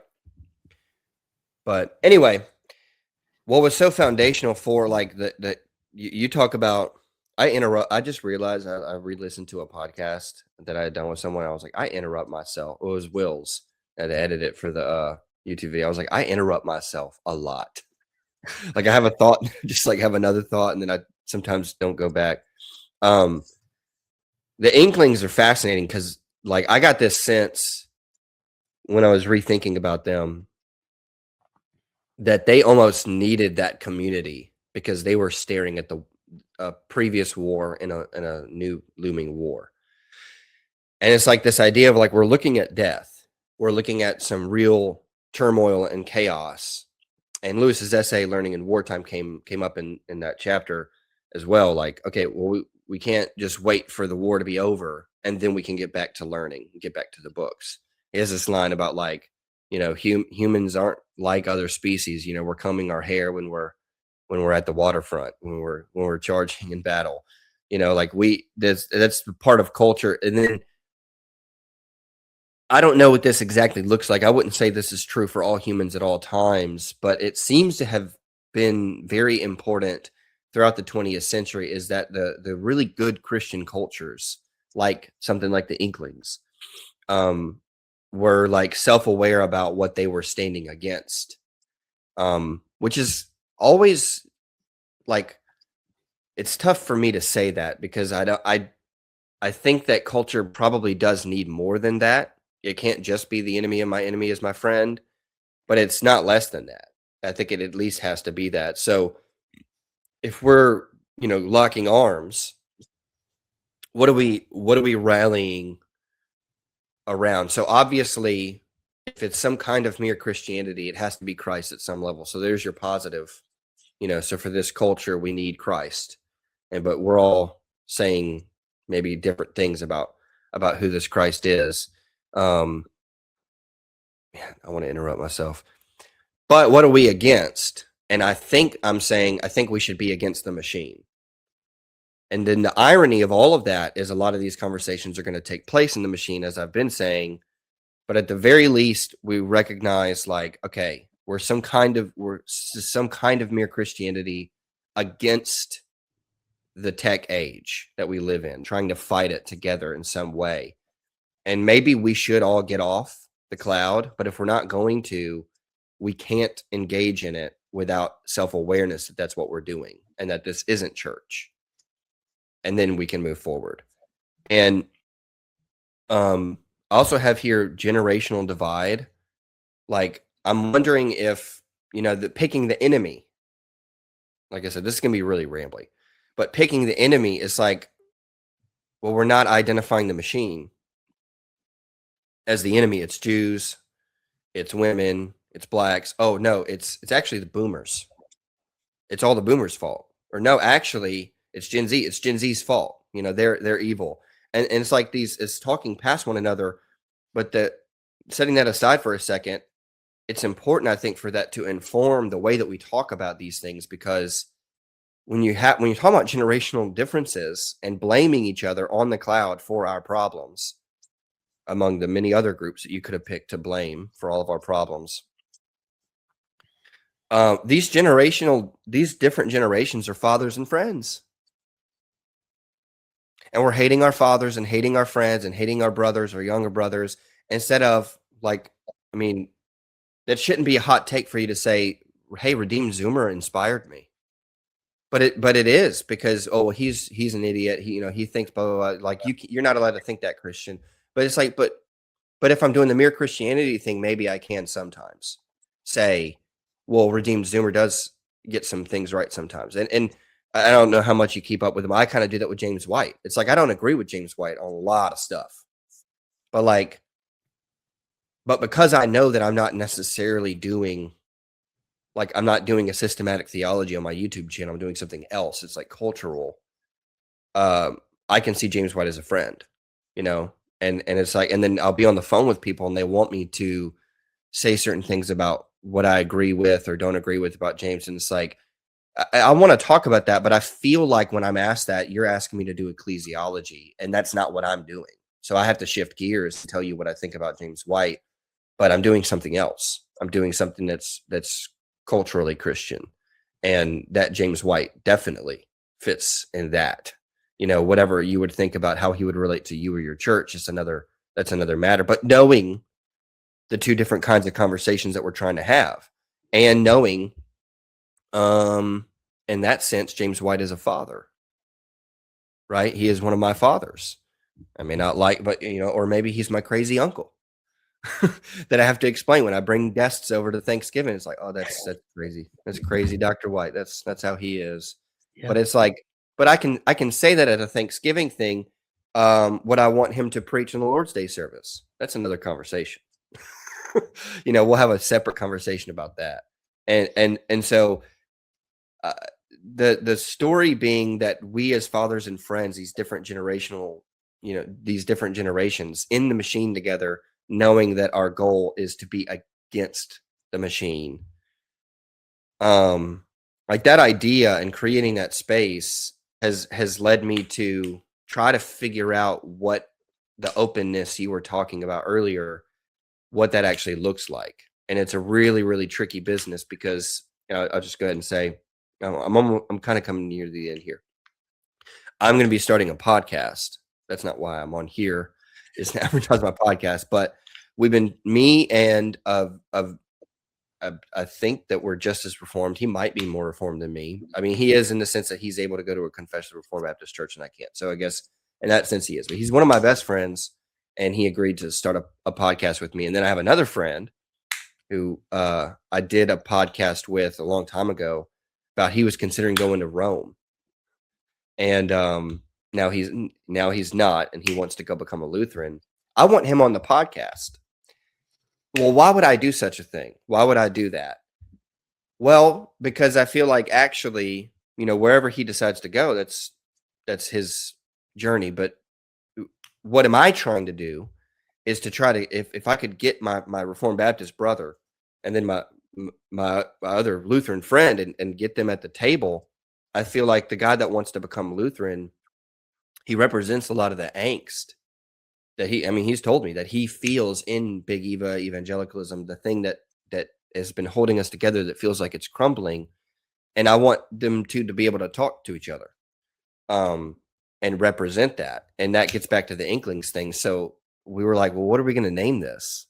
And for your audience that doesn't know, in mind, the I'm white trash and God loves me, like t-shirts, and that I've been saying that on the internet for a while, and then some people get it, some people don't. I was thinking about calling the podcast the Trashlings. But like, I don't know. I'm still on the fence about it. I talked with one of them yesterday. He's like, dude, I actually kind of like it. I think it might have a broad appeal. Like people be like, what in the world? He's like, as long as it's funny. Which is another thing I wanted to talk to you about is humor. And how do we fit that into all this? But like, that's like, I'm trying to do these sorts of things to create like a Christian version of, I feel like, what Joe Rogan has done so successfully, and that's create that public space and create that, that table.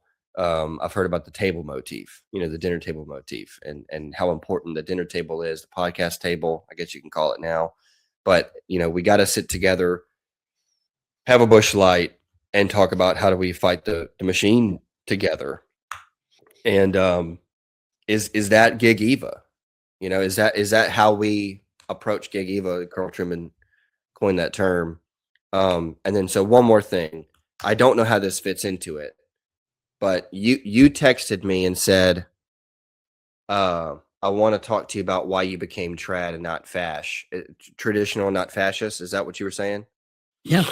And I thought a lot about that. So I had to call my mentor, Tom Hicks, and double check. I said, I've tried to keep your name out of my mouth with regard to our mentorship, because I don't want to tarnish your reputation. But I have to say that, I reached, you talk about, like, you shared a lot of your story. We talk a lot about people feeling this restlessness. Well, I felt that. This is probably, I can't remember exactly, but I think around 6 years ago. Of course, I was getting a Reformed Baptist education at Covenant Baptist Theological Seminary. That was great. But one of the reasons I actually chose to go there was because I knew that Tom Hicks is not too far from me. I could go to and be mentored by him. And that was important. And people were like, oh, well, you're not going to get, because it's a primarily online institution, you're not going to, Westminster was like, that's not as good as the in-person class. And I was like, I don't know. I think I'm getting something better. I get the online education, getting all the lectures. I read all the same books that everybody else does and have to write the papers and all that. But then once a week or once a month or whatever it was, I get to go out to him and sit in his living room and observe this man with his family and see a real man. And this gets to the masculinity thing. How important that was for me. And I just told him this, like, not my soul, not my eternal state, but just like the order the order of my life, having your life ordered. I think he saved my life. Having a father figure, and then with that came actually brothers as well, because that guy that I'm starting the podcast with is his assistant to the pastor at their church.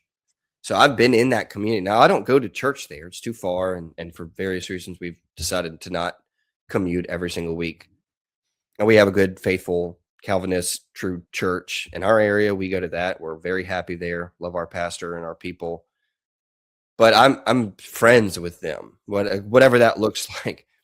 But they're my fathers and my brothers, and that I really do think, however this fits into everything I just rambled about, I really do think that that is part of the culture piece that can be against the machine, is the importance of mentorship and having someone that's like,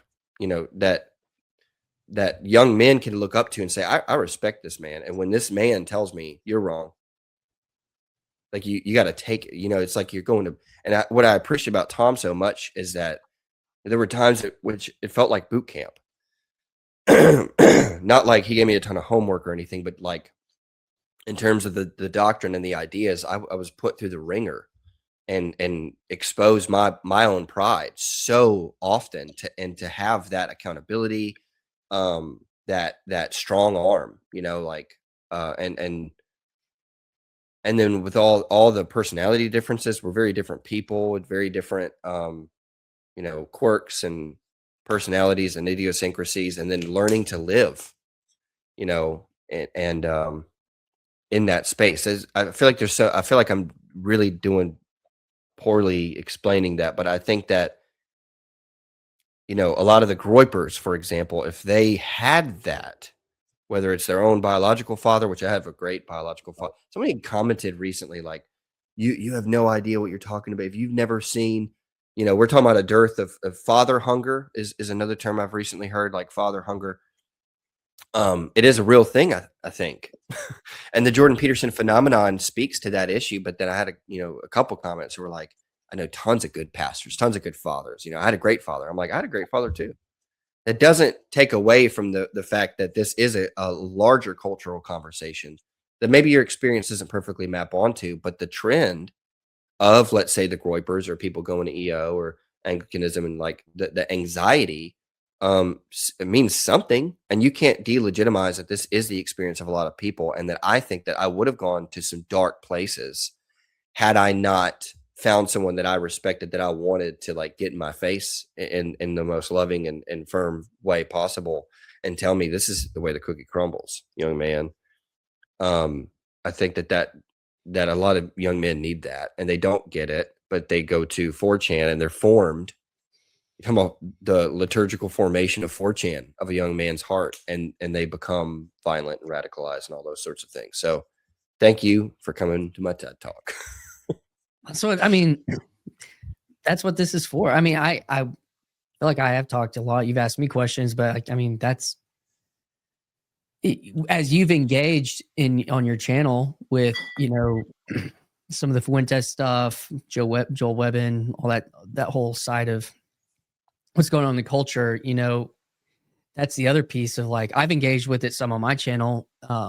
And yeah, it does get you attention because there recently was a lot of attention being put on that, but it's like, do you just stick your head in the sand, and what young people are looking for people to like, does anyone have an answer to this? Does anyone have another, like, so what do you do? Oh man, can't touch that. It's like, because, it's electrocute you or whatever, but it's like, so I think that's part of it. But the other thing you're talking about, just the real life relationships with people that you trust, people that you look at their actual life, you spend time in their life, in their living room.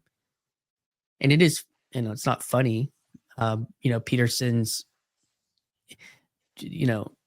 his rules for life and the whole thing, the critique of like, oh, if you get hyper fixated on order, that's fascist. It's like all this stuff. It's like, but there is a lot of chaos, and we are looking for ballasts in our emotional, spiritual storms in life. And it sometimes can feel, or maybe is, that there isn't anybody that you know to help walk through those things.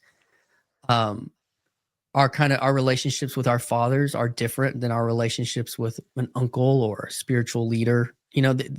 People, these words, they go away, but like in our tribe, there, you have different people. Man, that guy's really good at hunting. That guy, he's a great farmer. That guy, he's the medicine guy. This is our chief. Like, and all these people, your father can't play, the wisdom. It's the combined wisdom of the tribe that propagates, not just your own father. So that's not discounting the wisdom that he had to give you growing up. And, but we don't, Yeah, that's a good point. we don't, Yeah, because when you find different fathers and it's like, well, this one's scratching another itch that I need. Well, now I feel like, well, do I discount everything my father taught me? And no, he stood for things that I needed, as a biological. Not only that, but like going back to, literal, or what do I believe these truths, but like honor your father and mother is a big, people, there's emphasis placed on different commands, and there was some emphasis placed on that one. Like, it's the first commandment with a promise. And so what does it mean? What is honor? I did the other guy that's really doing a lot with Peterson right now, P.F. Jung, I had him on the channel. Paul Vanderkleist talked to him some. It's like, and I kind of labeled that, and I've been playing around with the idea related to him in the internet space, but like, what did Noah's sons do with the shame of their father? And related to how we treat people in the internet space. And it's like, all of a sudden the zeitgeist has moved, and like, no, Peterson wasn't good. He is the enemy. Oh no, we could just get in. That's just the cycle. And it's like, for me, and maybe it's just because I'm an unk now at 40, but it's like, maybe it has something to do, maybe there's some wisdom to this, but it's like, no, he can have failures. His kids aren't perfect. He got famous, and was he tempted by greed and probably all of those things, things. Did Noah, like, in that story, did God preserve his whole life and family and lineage, and he still goes into a bout of nihilism? Yeah. Yeah. And get drunk, and it's like, but where does that command, like, who honored him in that situation? It wasn't just to like expose his shame and see, look, like, point fingers at, look at dad. That was one reaction. The other reaction was to cover him, and was to cover him to acknowledge that it wasn't real. The story's still in the Bible. It's like, no, it's like, what's going on there? And so I think there's a lot to be learned. I'm learning those lessons in my own life, but it's like, what do we, not only are we, because we're so enlightened, because we get meme culture and our boomer grandpa doesn't get it, or boomer dad doesn't get it, like he doesn't have anything, like that's wrong. And that's the whole okay boomer thing. It's like these things are degradations to culture, to society, in that black. And then when you're talking about the boomers end of history story, and the new generations questioning that story almost just because it came from their fathers. And the it's rebellion. like, the rebellion. Oh, well, you need to excuse me. And that's what Piers Morgan just doesn't get. And he's talking to Nick. It's like, dude, Nick's doing something else. You don't know how to talk to these guys. And because one of the reasons is because you don't understand their operating system is rebellion. And you've seen, I don't know how familiar you are, but there was a slight little mini partnership, very natural thing that happened. I made a piece, and then John Harris wrote a piece about it. Well, I've always had a soft spot in my heart for John, because I know how this goes, how tricky it is, and his name has been associated with certain people. And I was like, there might be more to the story there. You don't always know exactly how those conversations go. to get on the podcast or whatever. And anyway, he's distanced himself a little bit from some voices that he was associated with before. And he said, he'll say things like, "Can you believe that the boomers were right about some things sometimes?" And he just always gets, okay, one person, did you see my video on that, on the "Is Marriage Gay"? So. No, I don't think so. Because Nick Fuentes says that marriage is gay, and yeah. well, he has reasons for saying that. It's the plight of young men, and women are this and that and the other. And John's like, no, the boomers got some things right sometimes. Well, he got mocked on X for being audience captured by the boomers. Oh, well, John's now trying to make a living catering to boomer logic. And it's like, he just does not understand what young men are going through because he's a millennial and he's stupid. And I'm like, this is really bad, because I've been saying that, whatever you think about the post-war consensus, if we don't have a story, and as Charlie Kirk said it, civil war happens when you don't talk to each other anymore. And again, I think that's what we're doing. And that's the politics downstream from culture thing. If you don't have a culture where people talk, then that's when we'll start fighting. And it's like, you're just going to write off John Harris as just being a boomer logic. Okay, boomer. It's like, that's bad, but I was just saying, what you were saying reminded me of John Harris and that. The way it's these things happen so fast on the internet, and so fast that it's like, if you can't keep up, then you're going to get left behind, or if you can't keep up, then you're an old dog or whatever. And it's like, there's something to not trying to keep up to, but there's also a recognition of like, that is the young man's game as well. And so it's like, not seeing other people for what their natural place in our history and our handoffs are. And there are critiques, you look at our. Well, and it goes both ways though, because like Redeem Zoomer, he'll write off James White for being a boomer, but then James White's going to write him off for being an inexperienced, know-it-all, snot-nosed kid. And it's like, that is not conversation. That's not how this goes.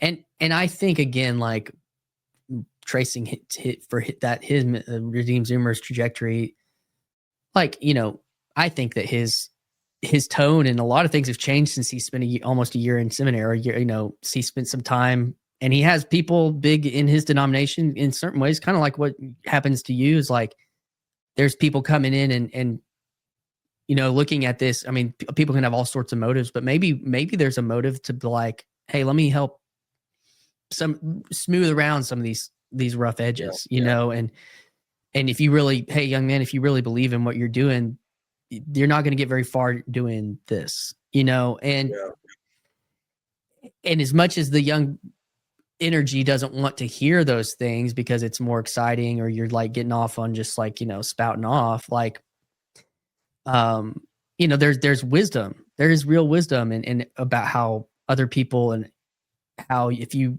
have a vision for something, that it's not going to get outside of this space where there are certain rules and certain things get you traction in this space. They will have negative traction when you're trying to build institution or trying to build coalition or something like that. And that's what was really interesting, I think, about, you brought up Charlie Kirk, was I think he was probably really, really, really, really good at both of these things. He knew how to play online, and he knew how to play in real life at a level, like, whatever the video game reference would be, his level was pretty high. Yeah. So I mean, do you go ahead? No, just his relationship with how he knew online worked, but also how to deal and build coalitions with people a lot older than him and a lot younger than him. Yeah. So do you hold to two kingdom theology? I don't know. Okay. But in general, I mean, that's a very hotly debated. Who is this? His sphere theology. Two kingdoms. Two kingdoms is what? Two kingdom theology, it goes all the way back to Augustine. I mean, and it's just dependent on how you define it. So then there's the new thing is they'll say, well, that's radical two kingdom. as differentiated from the two kingdom theology that Calvin or Luther would have held to. And that's Are we like talking about essentially, like postmillennialism? I mean, yeah, it's part of that conversation of like, the post-millennial types will be seen as, oh, we hold the one kingdom. Or Doug Wilson, he'll do his thing and he'll like kind of avoid it. He'll go, well, I don't know if there's two kingdoms, but I know there's only one king, and so like it's still kind of one, two kingdom. And then there's the debate, well, Calvin didn't actually think, of this separated holy redemptive kingdom, but he saw the world as like having a spiritual dimension, but then there's the created natural order, and that's how he viewed it. And you can, so anyway, no matter how you slice that, most, if not all, Christians would agree we're not in heaven right now. We're not in the redemptive final kingdom of Christ, the kingdom of glory, however you want to spin that. And there's the kingdom of creation. And then, you have different voices that spell that out differently. What I've been saying, well, no, I haven't said it enough, I don't think, is we live in three kingdoms. We live in the kingdom of creation. We live in the kingdom of Christ's redemptive kingdom of glory. And we live in the kingdom of the cloud. And it's not real, but it informs reality. It influences reality. So what do you think about that? Because I have one little like bit of application, like how do you live in these three kingdoms and make the world a better place and do the 12 rules for life thing, but with regard to these three separate. So outline them, just say them real quick again. You have kingdom of creation, Christ's redemptive kingdom, and then the kingdom of the cloud. Yeah, I mean, so it is, pretty Trinitarian. Like, I mean, creation, incarnation, and spirit. That's what it maps to me. Yeah. And I don't, I mean, scholastically or historically, I don't have like I read this book and this is where I'm at on it, but I say like more on a vibes-based theology or a mimetic level of theology. That's right. Is coming from like my formation being kind of dispensational, my formation being, how I was raised. And then also, generally Baptist, in the kind of evangelical sense, a lot was placed on,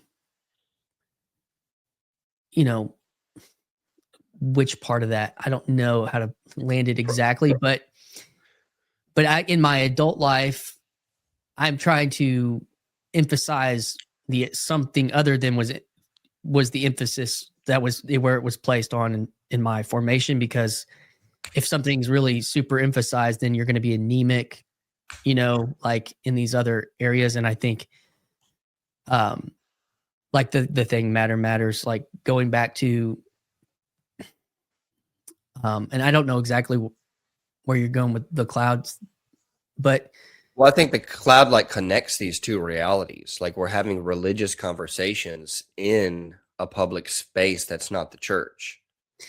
Yeah. So, I've heard there's conversation with Peugeot and maybe with John Vervaeke that has talked more about how the digital space is more similar to spirit, like an idea about what spirit is, because even if it's like these are lights emanating at us from these apparatuses, but and that it's kind of transitory and all that stuff. But where I have come to, the way that I see all those things working together within worship, that's why I want to participate. And even the way I would come at it in some ways is Petersonian, act as if, like, related to like sacrament, because I think those things are all at play, and being like in that kind of participation, Yeah. without trying to parse the metaphysics, without trying to even have that conversation, that by participating that way, that is informing all the kingdoms. I don't know. Like that is Yeah. informing for me. That I don't know if that's just an idea I have or if that's how it's happening or not. But it's also, yeah, I would have to go another conversation because this wouldn't really ultimately be answering this very well. But well, maybe it is related, but I would say there's also a category that was kind of scoff's not maybe the right word, but maybe it gets lumped into that's religious. It's where this how to participate in worship with believing something sacred, or our relationship to sacred things. Mm-hmm. And I think that there's just relationship to what we're talking about here with what flows out of that and how that informs how we see the world. Do certain things matter? Does building a church a certain way matter? Like, I think that's where it's like in a kingdom, like, okay, well, if it's just spirit, then it doesn't matter. Like, and if it's just voluntary association or like, why put a steeple? Why, what's the deal with steeples or domes? What's up with that? Mm-hmm. I don't know. Because there's a relationship with the real when we're talking about these kingdoms, I think. And some of it has to do with emphasis, I feel like. And so anyways, that's not well answering a question, very rambly, but Well, no, I just wanted to hear like your thoughts because it's such a fresh thought for me. I mean, I said it all the time. I've said it once or twice, the three kingdom idea. But well, what are not you enough. think? Where are you? I mean, unpack it more for you. I I Like, I, I think this I could be totally off on this, but I think like getting back to the having a conversation about conversation idea. Maybe the way that we interact with all these things is to stop taking ourselves seriously and take these things very seriously, but not ourselves. So I think that might could work in each of these areas. Like when I go to church, don't take myself seriously, but take this worship very seriously. Believe it, participate, pray, submit. Submit to authority when, especially, there are things in my church I don't love, but we choose to stay with these people and do this for the long haul. Um,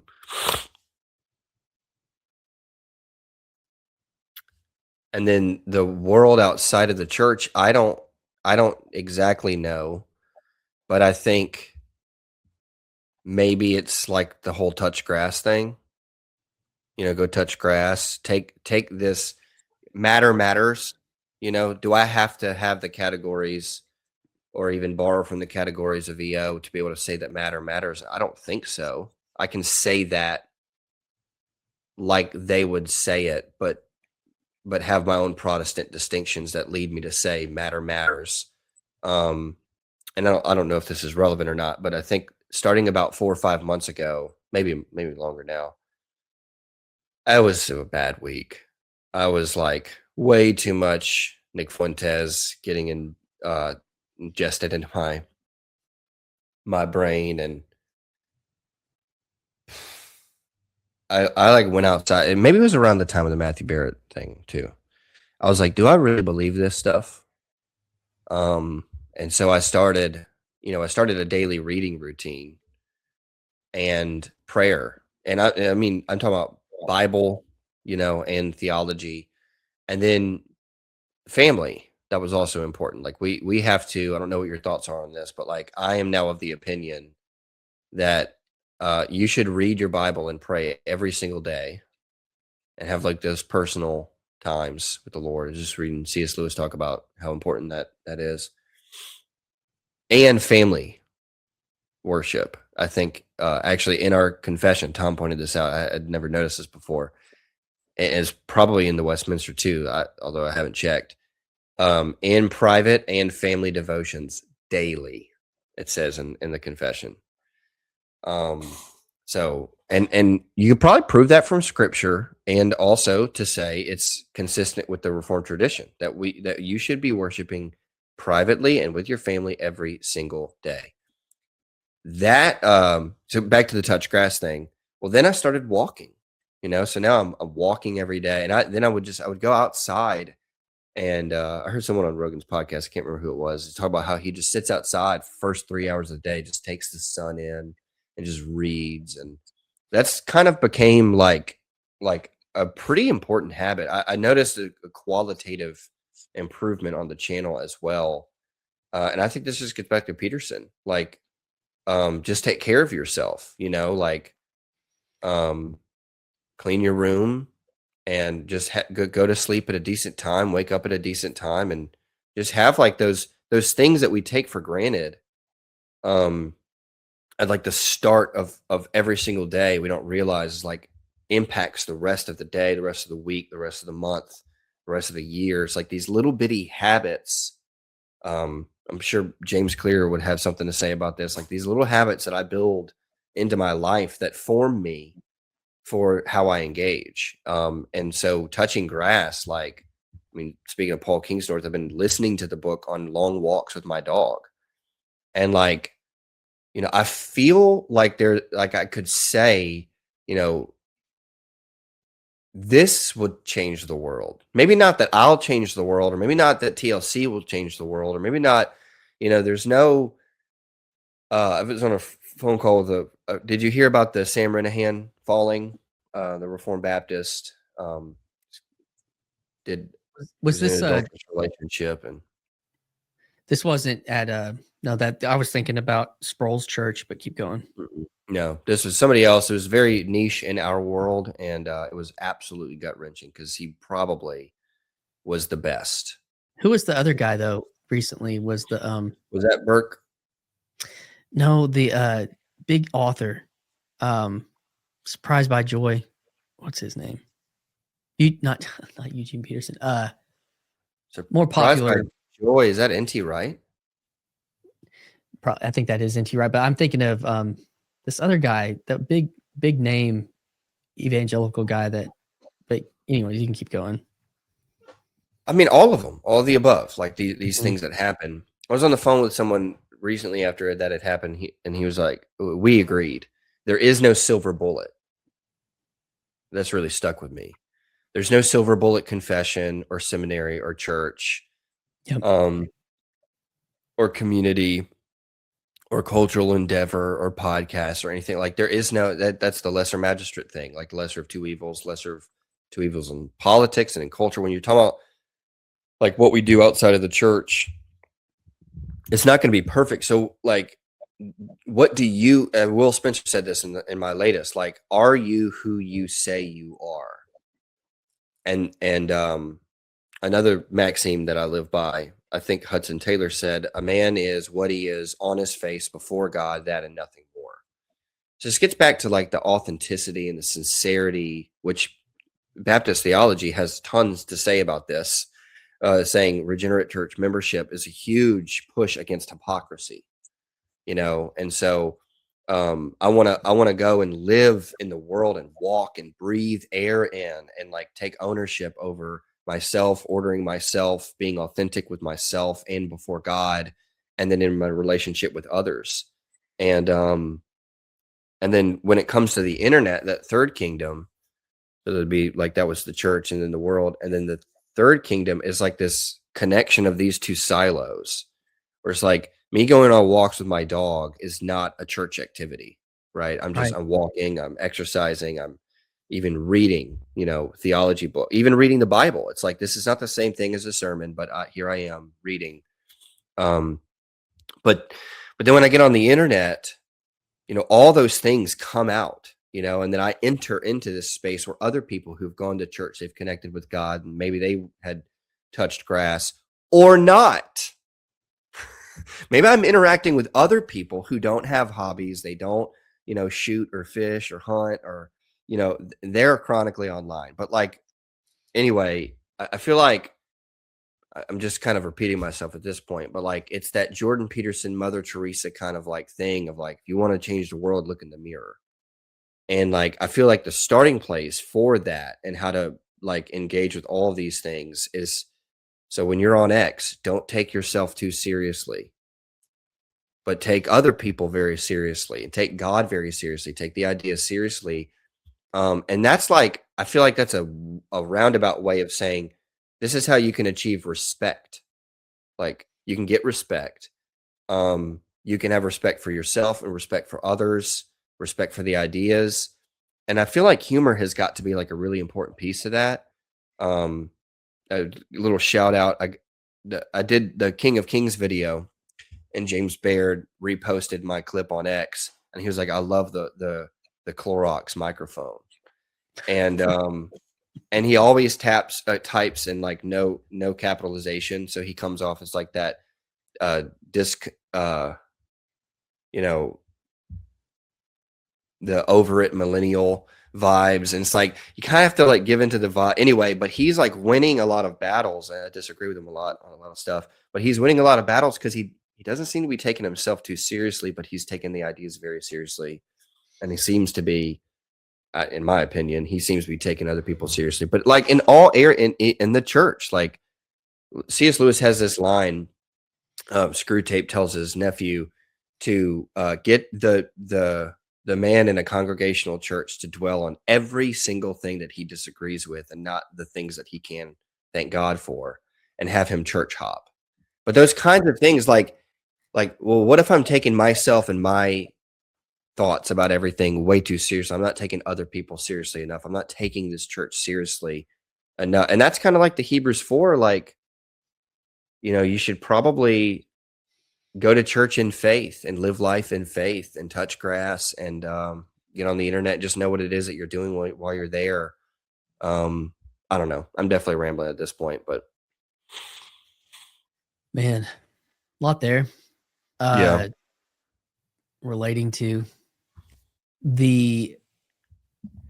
one of the things that was coming up was this idea of fractals that Peugeot's popularized, because there is this question of like, why is, I remember going to church with a guy who was like, man, church for me is out, in a field with my hunting dog. Like, like that is Yeah. church. Like that is, so it's like, okay, all right.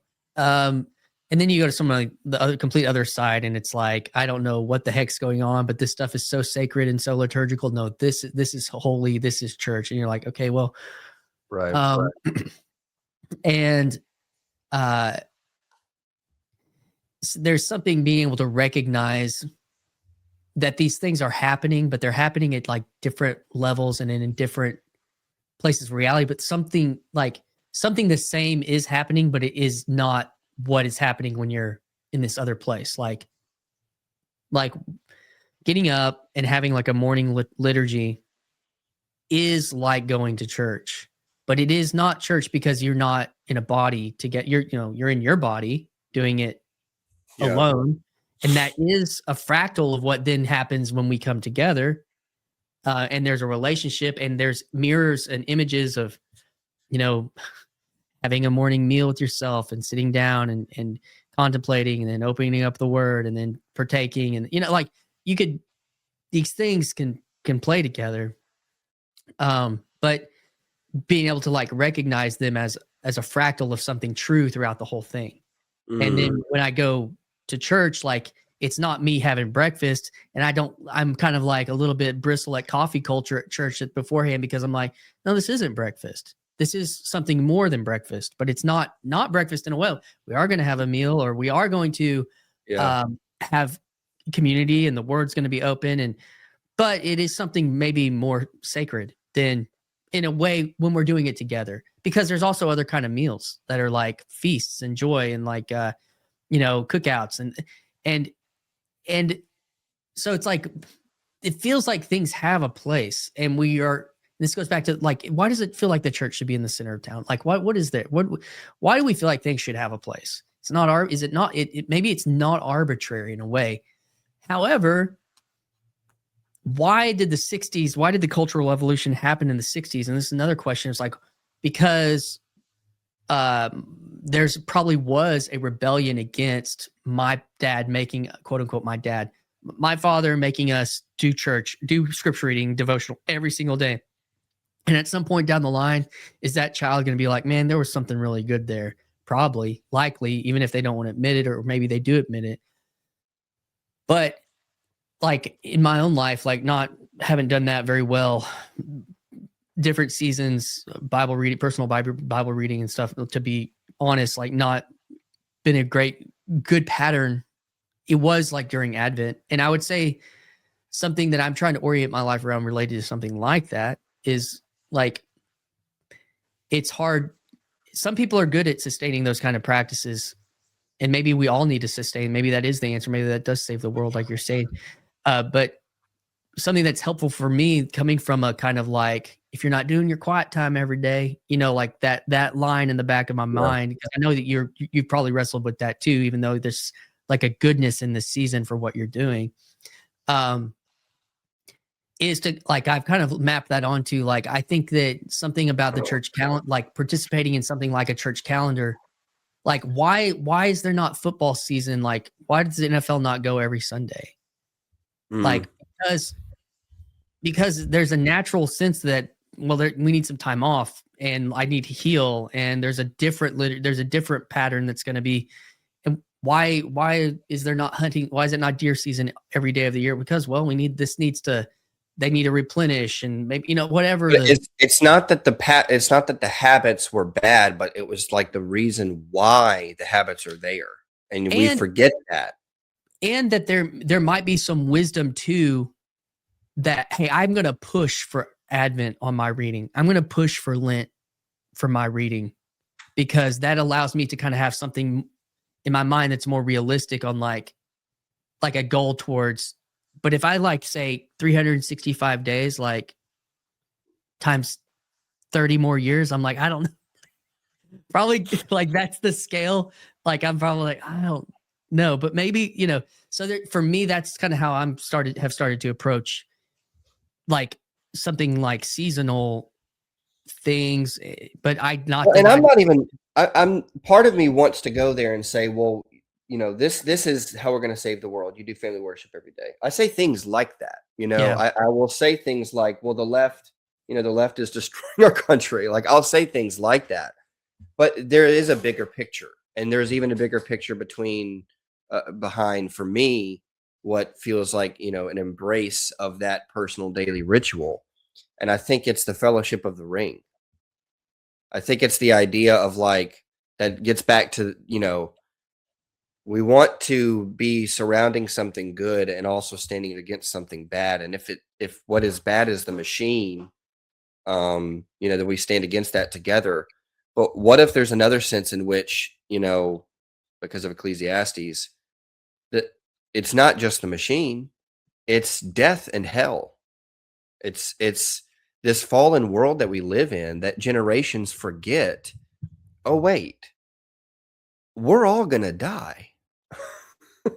And like, I have to live in this world, and I need to like, at a starting place, Lewis, again, he talks about this in The Weight of Glory, that what makes glory weighty, or I think he said that the essence of glory is acceptance from the Father, and like accepting ourselves and accepting this brokenness and accepting God. But I say fellowship of the ring because not everybody in this culture is going to agree ontologically or at a metaphysical level in the existence of God, but he can. And that's I think when I really started loving Jordan Peterson was when I heard him say, like he reasoned not metaphysically for the existence of God. He was talking about for the cultural ordering. He said, well, I started with, if I don't know the highest good, what's the worst evil? And I picked one.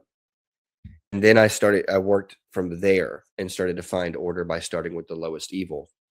And I think for a culture, what I'm seeing happen is our culture is eroding because we don't agree on what's evil any longer or good. And so, but just for yourself, and for the sake of accepting yourself and having peace and confidence that you're part of this project, is in order to enter into the fellowship, it has to be a fellowship at the very least against something. And I guess what we're doing is trying to name that ring.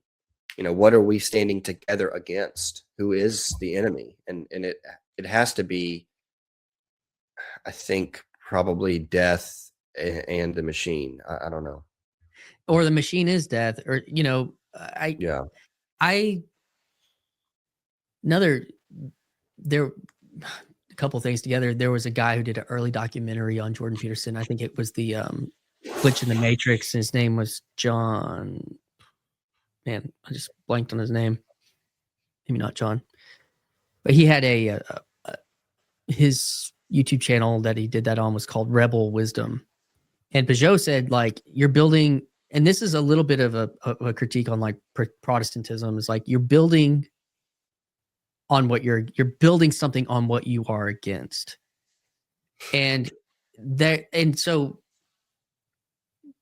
that, not that you can't find, like, the enemy, the part you mentioned this earlier in the conversation, the enemy of my enemy is my friend type thing, but like, you're going to fracture when the enemy's gone. If you don't know then what you are both for. And that has something more to do Here's with the thing. We're going to fracture until Christ comes back. That's true. And I will just say that the eschatologically, and this goes a little bit into some of a lot of the cultural questions being raised by the hot players that we've already mentioned. But I've been asking that question, the tension between there's now no Jew, Greek, nor Gentile, and every nation, tribe, and tongue. Because I feel like there's some kind of tension. Can you hold on 1 second? Like literally 5 seconds. Yeah. I just could turn this baby monitor off.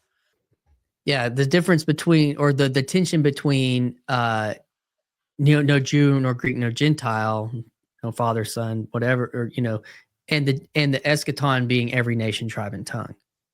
Like there's like a tension there, and related to, and I even think about the church and these ecclesiological tensions as well in that nature. Like, are we just all supposed to be one blob with no distinction? No Jew, nor Greek, no Gentile?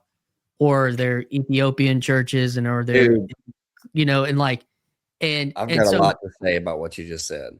Well, but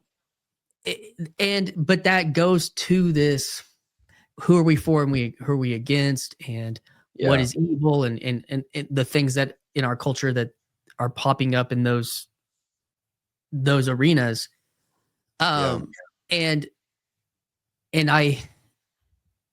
that's where you have to understand what you're for to get, like, if we really, the non-distinction is understanding what we are for. And then, but like when sometimes it seems like when we know what we're kind of against, it's because we're coming from our own distinctive or something like that, maybe. But I don't know. It is a challenge. I can't remember the guy in the chat in the corner, Luke Thompson. He's unity, and there's I can't remember the thing that he says about that, but there, I don't know. That's kind of the main thing. But then Peterson, like, also, he picked, like, in a lot of his lectures, he would be like, "You're so sure that you wouldn't be a Nazi, turn in that, right? You're so sure that you're better than that. You're so sure." And he's like, I wouldn't get too confident, bucko, or whatever he would say related to that. But it's like, oh yeah, I love and then you're getting into, questions about theological questions about total depravity, or in like and then this other question of, like, can maybe related to the two or three kingdoms too, is this, like, can we build, like this is the other one that comes up for me, is here on earth as it is in heaven. Like, what is in that prayer, and what does that mean? And what is our relationship to building institutions and churches and relationships related to those things versus a spiritual reality, an afterlife? How much emphasis do we don't store up treasures in heaven, or don't store up treasures on earth for treasures in heaven? Like, I'm like, man, like and there's something to relationship in those things to me, because it's like, and discernment and judgment that aren't just like completely mapped out for us, that we don't know what to do with sometimes. I don't know. Can we go about another 20 minutes and then wrap it up? Or are you good with that? Can I'm you good. pause it? Because I got to go to the little Baptist room real quick. Okay, if we're gonna do this, I need Dad to come over. Oh, never mind. You're good. No, I can cut it, but dude, so what we were doing is, I guess the thing that was kind of going in the back of my mind still was, I don't know if I've talked real good at the machine, in this conversation, because I have like, and maybe I've avoided it because so much of my aim with the machine is aimed directly at Big Eva and church plant, entrepreneurialism. Mm-hmm. And I think we talked about that some in our last conversation, but like, that's where it feels so evident to me, the relationship between the church and the machine. I think the church, Big Eva, whatever, this kind of modern, needs to go to therapy and establish some boundaries with the machine. Well, and that's Gig Eva, right? Have you read Carl Trueman's article on Gig Eva? I don't think I read it. I just feel like I lived it. I don't know how else to say, like the Gig Eva is this. Okay, in its proper place. Is that what you're saying? It just is. It's like the Big Eva is dead or dying, and now like cultural Christianity is not on the conference circuit and the big, companies and big publishing houses. Things have kind of been splintered off because of the internet and influencers and podcasters, and now it's no longer Big Eva, it is Gig Eva. It's internet evangelicalism. Yeah. And he was lamenting it. He was like, oh man, he's like, well, at least in the big, I did a piece on this. I incorporated it in, it's the video of, it's like I'm crying on the front, and Jared Wilson wrote an article for Desiring God, Are You Still Gospel Centered? And at the end of it, I get to Carl Trueman's article, and I was like, I never commented on Carl Trueman's article. I think that was the video. And yeah, so anyway, Carl Trueman's point was like kind of lamenting that at least in Big Eva, you had to stay in line in some ways. And, or you couldn't get reinvited to the conference or whatever. Like there was some form of accountability. There was some form of gatekeeping to be able to get into those spaces. But with Gig Eva, anybody can turn a camera on and talk into a microphone. And he was kind of lamenting it. And he got some, anyway, that was his. From the kind of again, going back to like the worship guy perspective on it, is the gig side of it. We traded something about our worship for the gig. Like we were taking whatever it is distilling itself into now, and we were putting that into our like trying to make Passion, Hillsong, Elevation, Bethel, whatever. Now we can get into our theological distinctives about all these different worship leaders, even the Gettys. I love Hillsong, by the way. Even the Gettys, or Sovereign Grace, like I'll throw in the Reform Bros, like that. There's something about trying to put that back into our weekly gathering, like saying, "Bro, you're not doing it well," or "There's the best practice of." Yeah. That's the machine to me. That's entrepreneurial. That's an entertainment market. Like, that we were saying, and we were taking all of our cues from corporate and marketing, Mad Men America, like where we take all of our ecclesiological cues. Who cares what you think theologically? Who cares? Because there's a way to do church that will get people in the seats.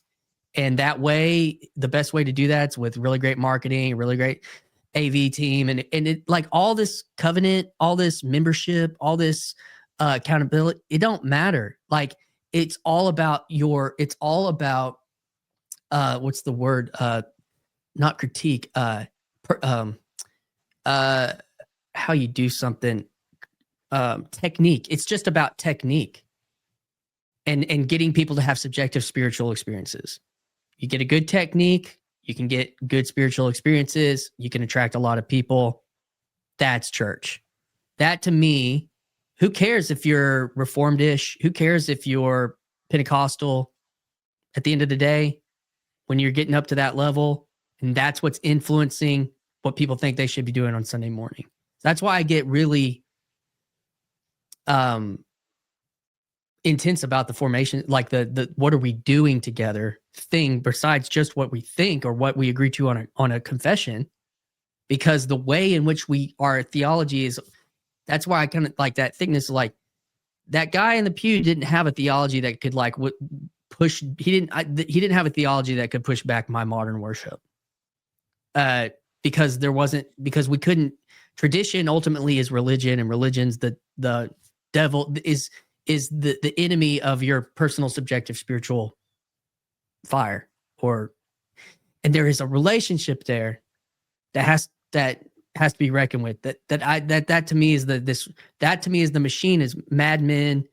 You know, I'm sitting there listening recently to Carrie Newhoff talk about how Big Eva's dead to some dude on a really cool podcast set. And it's like, well, you know, this worked. And now what it's like still this consumer conversation about evangelicalism.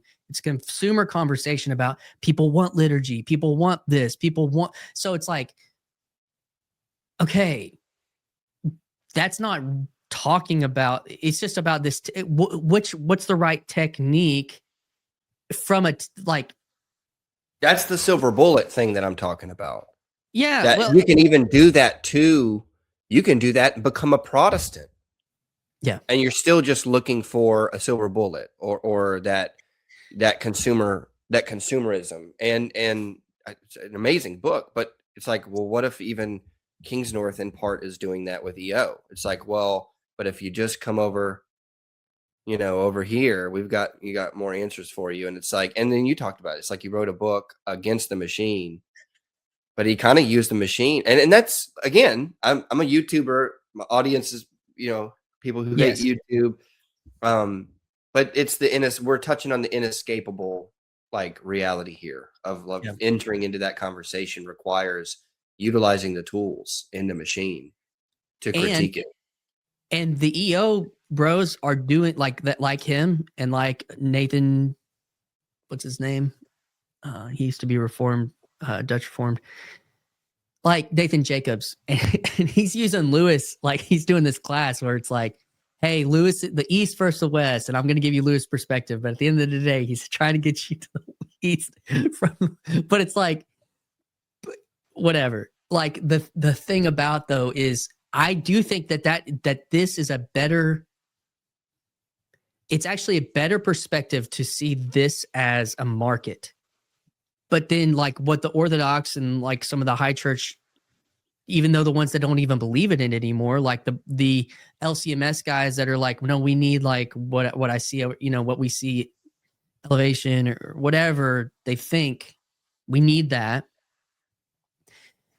I'm saying like let the Big Eva marketplace of ideas and of Jonathan Joe, I'll come sell you my fairy tale book influenced by my Orthodox beliefs, but I'll take it to the Protestant conference. And he was at Chuck Colson Institute selling his book at the family. Like what's going on here? Like, you know, it's because it's a market, and these principles, like, but they then come back in and they dominate, you know, like Life Church TV, churchmetrics.com, count people every Sunday, look at your metrics. Oh, we need to plan an event here to buffer our metric, our attendance, and like, and then the other part of the machine for me even is like getting locked into a click track where it's like, okay, oh man, how does Hillsong do that? How does Elevation do that? Well, they have their click track is going and they have a cue master in there. And then it's all going into MIDI, into the soundboard, into the computer. When the pro presenter hits play, it's hitting everything, and it's all synchronized, and it's all going in. And so there's a telos to that. Like you start going down the road. How do I get there? And if you just follow these techniques all the way, it's just going to lead you into this machine of production that's anti-human in a sense, because not only are you disconnected from the people that you're trying to supposedly lead, it becomes completely consumptive because you're about what and totally, I don't know. There's a relationship there for me. It's triggering I feel me. like there's two different kinds of men are going into the machine. And one of them is a man without a chest. Like Lewis talked about men without chests. And I don't know if it's in that essay, but he talked about oh, maybe it wasn't, but in Abolition of Man, he says that it's not, we create these technologies to make life easier. And what we've done is actually enslaved ourselves to the technologies. And it's not even that the technologies themselves enslave the men, but he said that men enslave other men, future generations, into these technologies. So one generation creates, some new aspect of the machine, and it enslaves, let's talk about the machine being, I used to live off of fishing. That they fish and get or hunt deer and kill and cook the deer. Well, now the machine, I'm enslaved because previous generations have said, well, just go to Walmart. And now I'm stuck in this way of getting meat. So Industrialization, yeah. Yeah, and Christian music industry, conference speaking, like industry standards and this relationship was something that's supposed to be ultimately spiritual, sacred, religious, and very human, gets abstracted into that world. And if you go into the machine and you don't know that, so back to Will Spencer's conversation about, I have father hunger. Well, here's an influencer who's telling me what it means to be a man. And to your point about the propaganda, of things, it's like, well, now he doesn't have exactly my best interest in mind, because he doesn't want me to follow other masculine influencers. He just wants me to follow him. And I would hope that, like, it seems like TLC is more aware of this phenomenon and is therefore better equipped to live in it and speak in it and to each other. And people like that, people like whether they're in TLC or not. But I feel like even just this conversation is pulling back and saying, I want to enter into the machine, but just be aware of it. Like aware of what's happening and how unnatural. It's not arbitrary. It's not arbitrary. What you're doing isn't just like, oh, I'm just talking to somebody. I'm just like, on that point, it's like, I'm going to package this. I'm going to make a thumbnail. I'm going to be like, did people watch?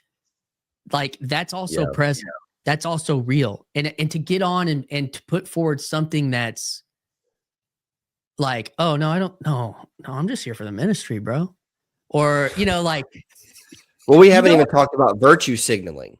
Well, like so much of the internet is like virtue signaling to your tribe, to your audience, and to that you're doing a thing. And it's like, and by the way, to anybody who's watching, this is why I won't change my profile picture ever. I get asked to. I had a really polite comment. Somebody said, brother, love your channel. Take this with love. Can you please stop putting stupid faces in your thumbnails? And I was like, no, because that's what I'm trying. I actually am trying to like offend in a right kind of way. Like that. Anyway. Well, you're also participating in the medium that that has a relationship to this thumbnails culture and all this stuff that he's like, what's up? But you're clicking on the video, bro. Like you're taking your time to make a comment. Like it frustrated you enough. Like YouTube picked up on the fact that he spent at least a minute and a half framing this comment, and the whole time your video's scrolling because he's in the comment. So it's like you still got the view. Like I think like that's also a piece of it's like to come into these spaces and pretend like you don't care about that, or that it like isn't a factor, and like, no man, I'm above that. Like then, or to come and be like, or you know, I do think about it. I'm trying to have a relationship to it. It is, it does, you know, do this dopamine or whatever. It has this, there's all these things that are at play. Like, yeah, I think the corner is like plays with those things more out in the open. What do you think about this? I got this comment. Somebody was like, would you consider changing your profile picture to be something more dignified? That was a separate comment. And he said, back to our conversation earlier, he said, you know, the qualifications of overseers in 1 Timothy 3 says that he needs to be one with dignity. And I was like, I'm a videographer. Yeah. So I am not doing ministry. What do you think about that? That's so gold, because I don't, are you an elder at your church? Mm-mm. Okay. I'm a member in good standing, but that's different. Even if I was, because I know guys like Keith Foskey, for example, he's a Reformed Baptist and he has a successful YouTube channel, but he plays a character. He's silly and goofy. And is he acting as a pastor when he's doing that? You know, but anyway. I mean, that's a great question. And I think that you know, that commenter is like projecting something on you that he wants from you, or that he feels like he needs to believe about this space to make it true. Like, yeah. And even, I mean, there's other weird things happening here, because who knows if it's like he gets off on the fact that like he could make you make a change to your profile. He could feel like. Side note to that, all these guys that think that I'm gay because my hair's long, wouldn't it be more gay for me to cut my hair because I'm not hot enough for you? You can clip that. Clip that. Yeah. I mean, yeah, there's so much there. That goes back to that whole like, oh man, there's so. Well, and this is part of what Joel Webbin is doing is he's one of my very first videos. I talked about this, and I've been actually thinking about going back and revisiting this topic. Maybe I should, like twice a year, like a video or two dedicated to delineating what I do from ministry. Those videos are always really fun to make because I get to be even extra silly. And in that video, did you ever see that one? I'm sitting in a leather chair, sipping whiskey, smoking a pipe, which was like prophetic because I was playing it up, but now you have Josh Hames and Dale Partridge are reacting to things, smoking a pipe. You know, that's the aesthetic. And it's to me, it's virtue signaling, and it's grifting, and it's trying to get an audience, and it's not sincere. It's not real. But in that video, I start off with that. I've got a suit jacket on. I'm reading Herman Bavinck's RD, singing a hymn, and I go, "Oh, hello." And I introduce the video. But as the video goes on, I swap my pipe out for a cigarette. I swap the whiskey out for a Busch Light. I let my hair down, and I take my shirt off, and I've got a tank top on. And all that was a statement, right? And I'm not trying to break character even now. It's always dangerous to do that when you got to have a brand. But there is some thought put into the trash stuff. And there's a point. And I think I'm trying to comment on, you know, these guys. And I wasn't trying to mock Joel, but like talk about the phenomenon of what it is that we're doing. And I feel like, is he self-aware about this? I don't know. There's another conversation about LARPing that's been alive in the corner for a long time. You know, live action role play. It comes from the kids playing Dungeons and Dragons or Star Wars out in the field, you know, pretending like they're Jedi or that they're the Lord of the Rings or whatever. But at some point it like bleeds in the WWF, like these characters, like Are they, is Stone Cold Steve Austin, is that who he is in real life, or is that the character he's playing, or is that the character he's playing? Yeah. Like is and at one point, like, are you am I like, I even like, did I LARP myself into being a podcaster? Like, I was like kind of playing, and then like now I kind of, maybe I do have one. I don't know. Like, and there has like, let's make a podcast about how bad podcast culture is, and then do this a whole. And then there's this question of like the cringe of like you're poking at, and then how authentic can you be? Like my podcast title, Chris, welcome to yours truly. Like trying to be me. Like, can I be me? Is this me? Or is this podcast me? And like, yeah, man, like that gets back to, are you who you say you are? That Will talked about. Like, are you that, and do you actually believe this? And so that gets back to the personal rituals. Like you have these things that you participate in to keep yourself, in a sense, grounded or something. Like, I just need to remind myself of who God is and who I am, and stay in that space, and then try to operate from that when you go on the internet as best as you can. Yeah. I like how you said that too, because you used that dirty word ritual too. The Baptist didn't like ritual, used it. And it's like, it felt nasty as I said it. Yeah, but even as thinking about worship with rituals like that, it's a like, am I being reminded, or am I looking for a certain kind of experience? Like, what is happening here? And what are these rituals doing? And you and I could, obviously we can talk a long time together, and we'll continue to do so in the foreseeable future. But it's like, I don't know, man, we said something about 20 minutes ago, about 40 minutes ago. And I think like, we'll let you kind of, if there was anything else you wanted to like poke at, we'll kind of. Well, there was one thing that you had said, and then you kept talking, and I was like, well, I don't actually know how those two things relate. Like, you were talking about the consumptive and the consumer culture and the commercialization, the machine.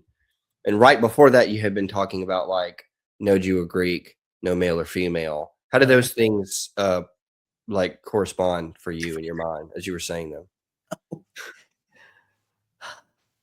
There's kind of two different things. One is like, I think there are two different things, but one is like the market-driven church, like, can we do things to get our consumers to show up in the sense that they can be well entertained, and we can, like, what do we do? What's the point of that?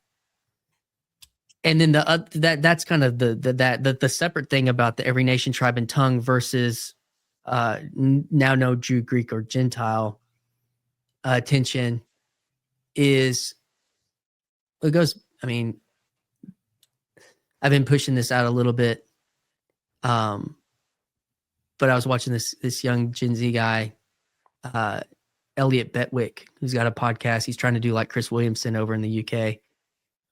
And he had on this other young Gen Z political activist, conservative guy. And he talked about covenantal identity. He was talking about the different covenants, like Adamic, Noahic, Abrahamic, Davidic, and Christ. But he pushed him over to, instead of them being like only that in history God came down and had these covenant relationships, he focused on like what those kind of identities were, which were personhood, Adam and his relationship with the triune God. And then you have Adam and Eve as a marriage covenant, household or marriage covenant. And then you have Noah, which is like a household covenant. And then you have Abraham, which is a tribal covenant, Moses, a nation, and then David's a kingdom, and then Christ is the church. And that's where I'm trying to like this relationship between that these are real identities that exist, whether or not we are in a constitutional monarchy or we're in a democratic republic. Like, I think that those are real ontological identities that exist at all times, all the time. And we're always in them, all of them. Are you married? No. But like in society, in civilization or whatever the word is, we're in those things all the time, and they operate at these different levels, and we have parts in which we exist at these different levels that are real. You know, and I do think that like our prayers for the people, when we pray for the church universal, the church is ultimately the most global reality, but that it doesn't erase the realities underneath it at the same time. But it is our most, already but not yet theology, and in the world, not of the world, mapping onto each other. Yeah. So back to the two kingdom. So I'm a citizen of Christ's redemptive kingdom, and it's already here. He's already ruling over the world. And he is Lord of the church. Mm-hmm. And yet this present evil age has not been done away with yet. We still live in this world with these realities that, when hijacked by a sinful nature, are used for great evils. And that there are principalities, at work that are the alternate kingdom. There's not just one kingdom, there's multiple kingdoms. But then when it comes to like political theory, what you see Paul do when he's writing to the churches is he comes and speaks to Christians who are citizens of two kingdoms, and then he like, Bavinck, grace restores nature kind of thing. Like he takes then these created realities and shows how, when the gospel's at the foremost foundational stone in your life, and how that transforms like your callings. So you're a man, you're married, you are a husband, you have children, God has added another calling to you, you're a father. And so I actually think that, like, not saying that this is the only answer, and that EO, for example, did you hear that? Mm-mm. I like mute. Okay, I need to clear my throat. That EO doesn't have anything to say, but it's just like, we have something to say, I think, as Protestants, that Luther's doctrine of vocation has a lot to say here. And Reformed Baptists have very comfortably, appropriated Luther's doctrine of vocation quite a bit, but we probably would do well to have maybe a Reformed Baptist write one. But anyway, and that allows us to enter into the culture conversation. It also allows us to enter into the political theological conversations, but at a calling level. But just back to, like, that image of the church and the surrounding town. You would therefore in that town have people who are citizens. They have a twofold citizenship, and some people just have, they're just citizens of the world. But because the kingdom's already here, and I'm in that kingdom, I'm sealed by the Spirit, I'm united to Christ. Well, I am in the world, but I'm not of the world, and I don't find my values from the world. I find my values from Christ, and how He redeems me and sanctifies me and leads me to obey His commands. But what I've seen happen is, like, the town reaches into the church and starts to take some of its values of, like, compassion or justice and apply it to, the town around. And there can be ways in which the already realities, like there is no Jew or Greek, inform political policy in such a way that, like, erodes the natural realities. They've actually stolen some of Paul's theology for some corrupt purpose, to say, well, there's no such thing as a nation. There's no such thing as and none of that's true. I just think it's helpful to throw that out there, a little bit of a taxonomy there, but then also pull back and say, but that doesn't mean that the doctrine of vocation or Paul's theology was bad. And in fact, if we're experiencing a kind of dark ages right now in evangelicalism, well, if the doctrine of vocation revolutionized the West in Luther's day, couldn't it do the same today? Couldn't we retrieve some of these realities And at the very least, in terms of the cultural conversation, say, allow Protestants to the table to bring some of this to bear and say, there is a sense in which, like, this struggle from our theological perspective, this struggle is just that age-old struggle of, you have this world, and this fallen world. You mentioned total depravity, like maybe it just starts to touch on some of those things. And yet, but Christ has come, he's lived, he's died, he's risen again, and he is Lord of his church. And these people are kind of like a thorn in the side of the world. And you see, like, that, there might be a tug of war of the ideas surrounding the church, but the fact is the church ain't going anywhere. Christ is not leaving his throne until he comes back for his people. So here we are in the polis, and that's my way of saying, like, that's just how it is. It's just like what we've got, and we just keep plodding along. I think that the thing that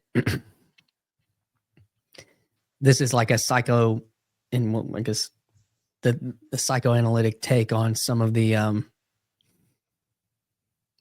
when you look at Luther, or you look at, say, your maybe quite influential, say, Eastern Orthodox convert or Baptist to Anglican convert. Yeah. Even if you don't deal with or accept that part, like, there's a psychological projection of, oh man, I was that Baptist, and everything was wrong with that, and kind of the cage stage thing. Yeah. Like, or vice versa, and you're coming out of these places like Luther, you're coming out of this corrupt, oh man, no, it's all blah blah blah, all bad, all this, from whatever direction you come from, you can't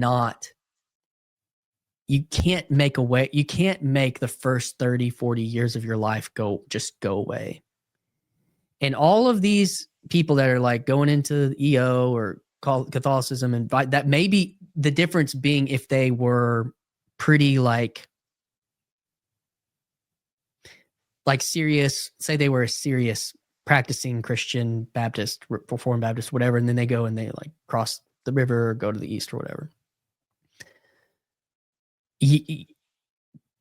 There's so much that you're bringing with you that you may not even like, related to that old culture that you were in. It's transforming these East churches. Mm. What is it like? They're not Protestant. They're not. And if you're coming from EO to or Catholic to, well, they talked about the Protestantization of Rome.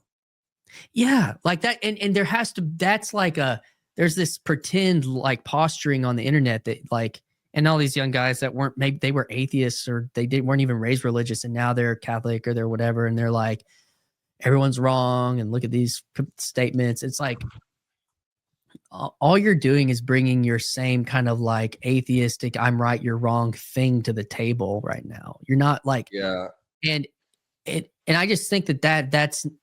Again, like, oh, I've traded my propositions, and therefore this 30 or 40 years of formation doesn't exist in me anymore. Yeah. It's not true. And a lot of these guys that get like the guys that do really good online evangelism, Father Damick and Father DeYoung, Lord of Spirits podcast, or is that their, like, dude, they came up in,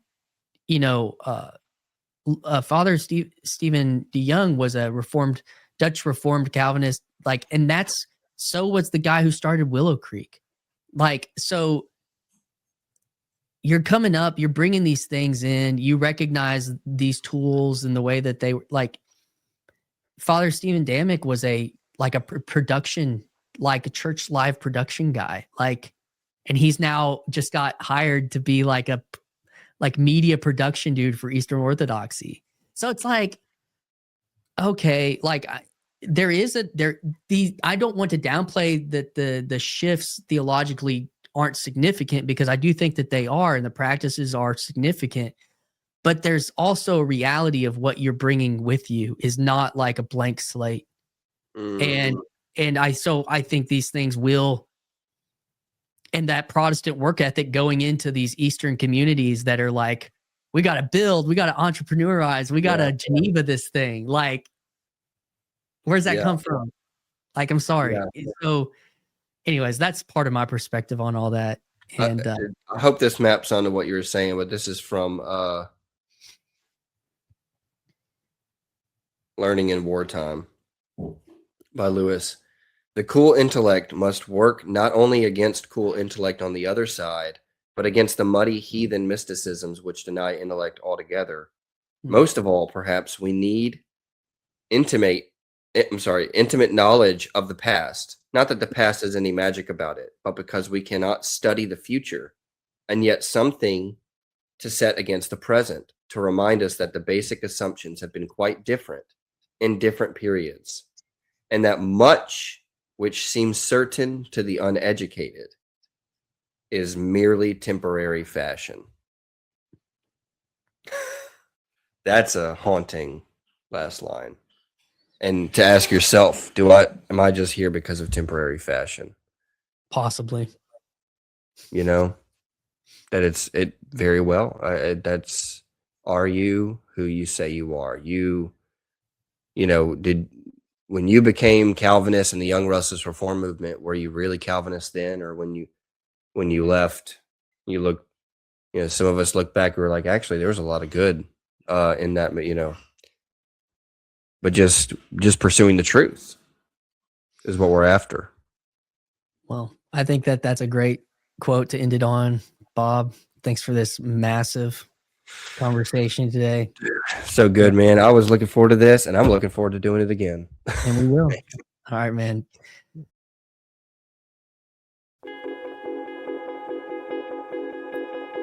Hi, this is Christian Baxter, and you're listening to Yours Truly, a place we go to think out loud.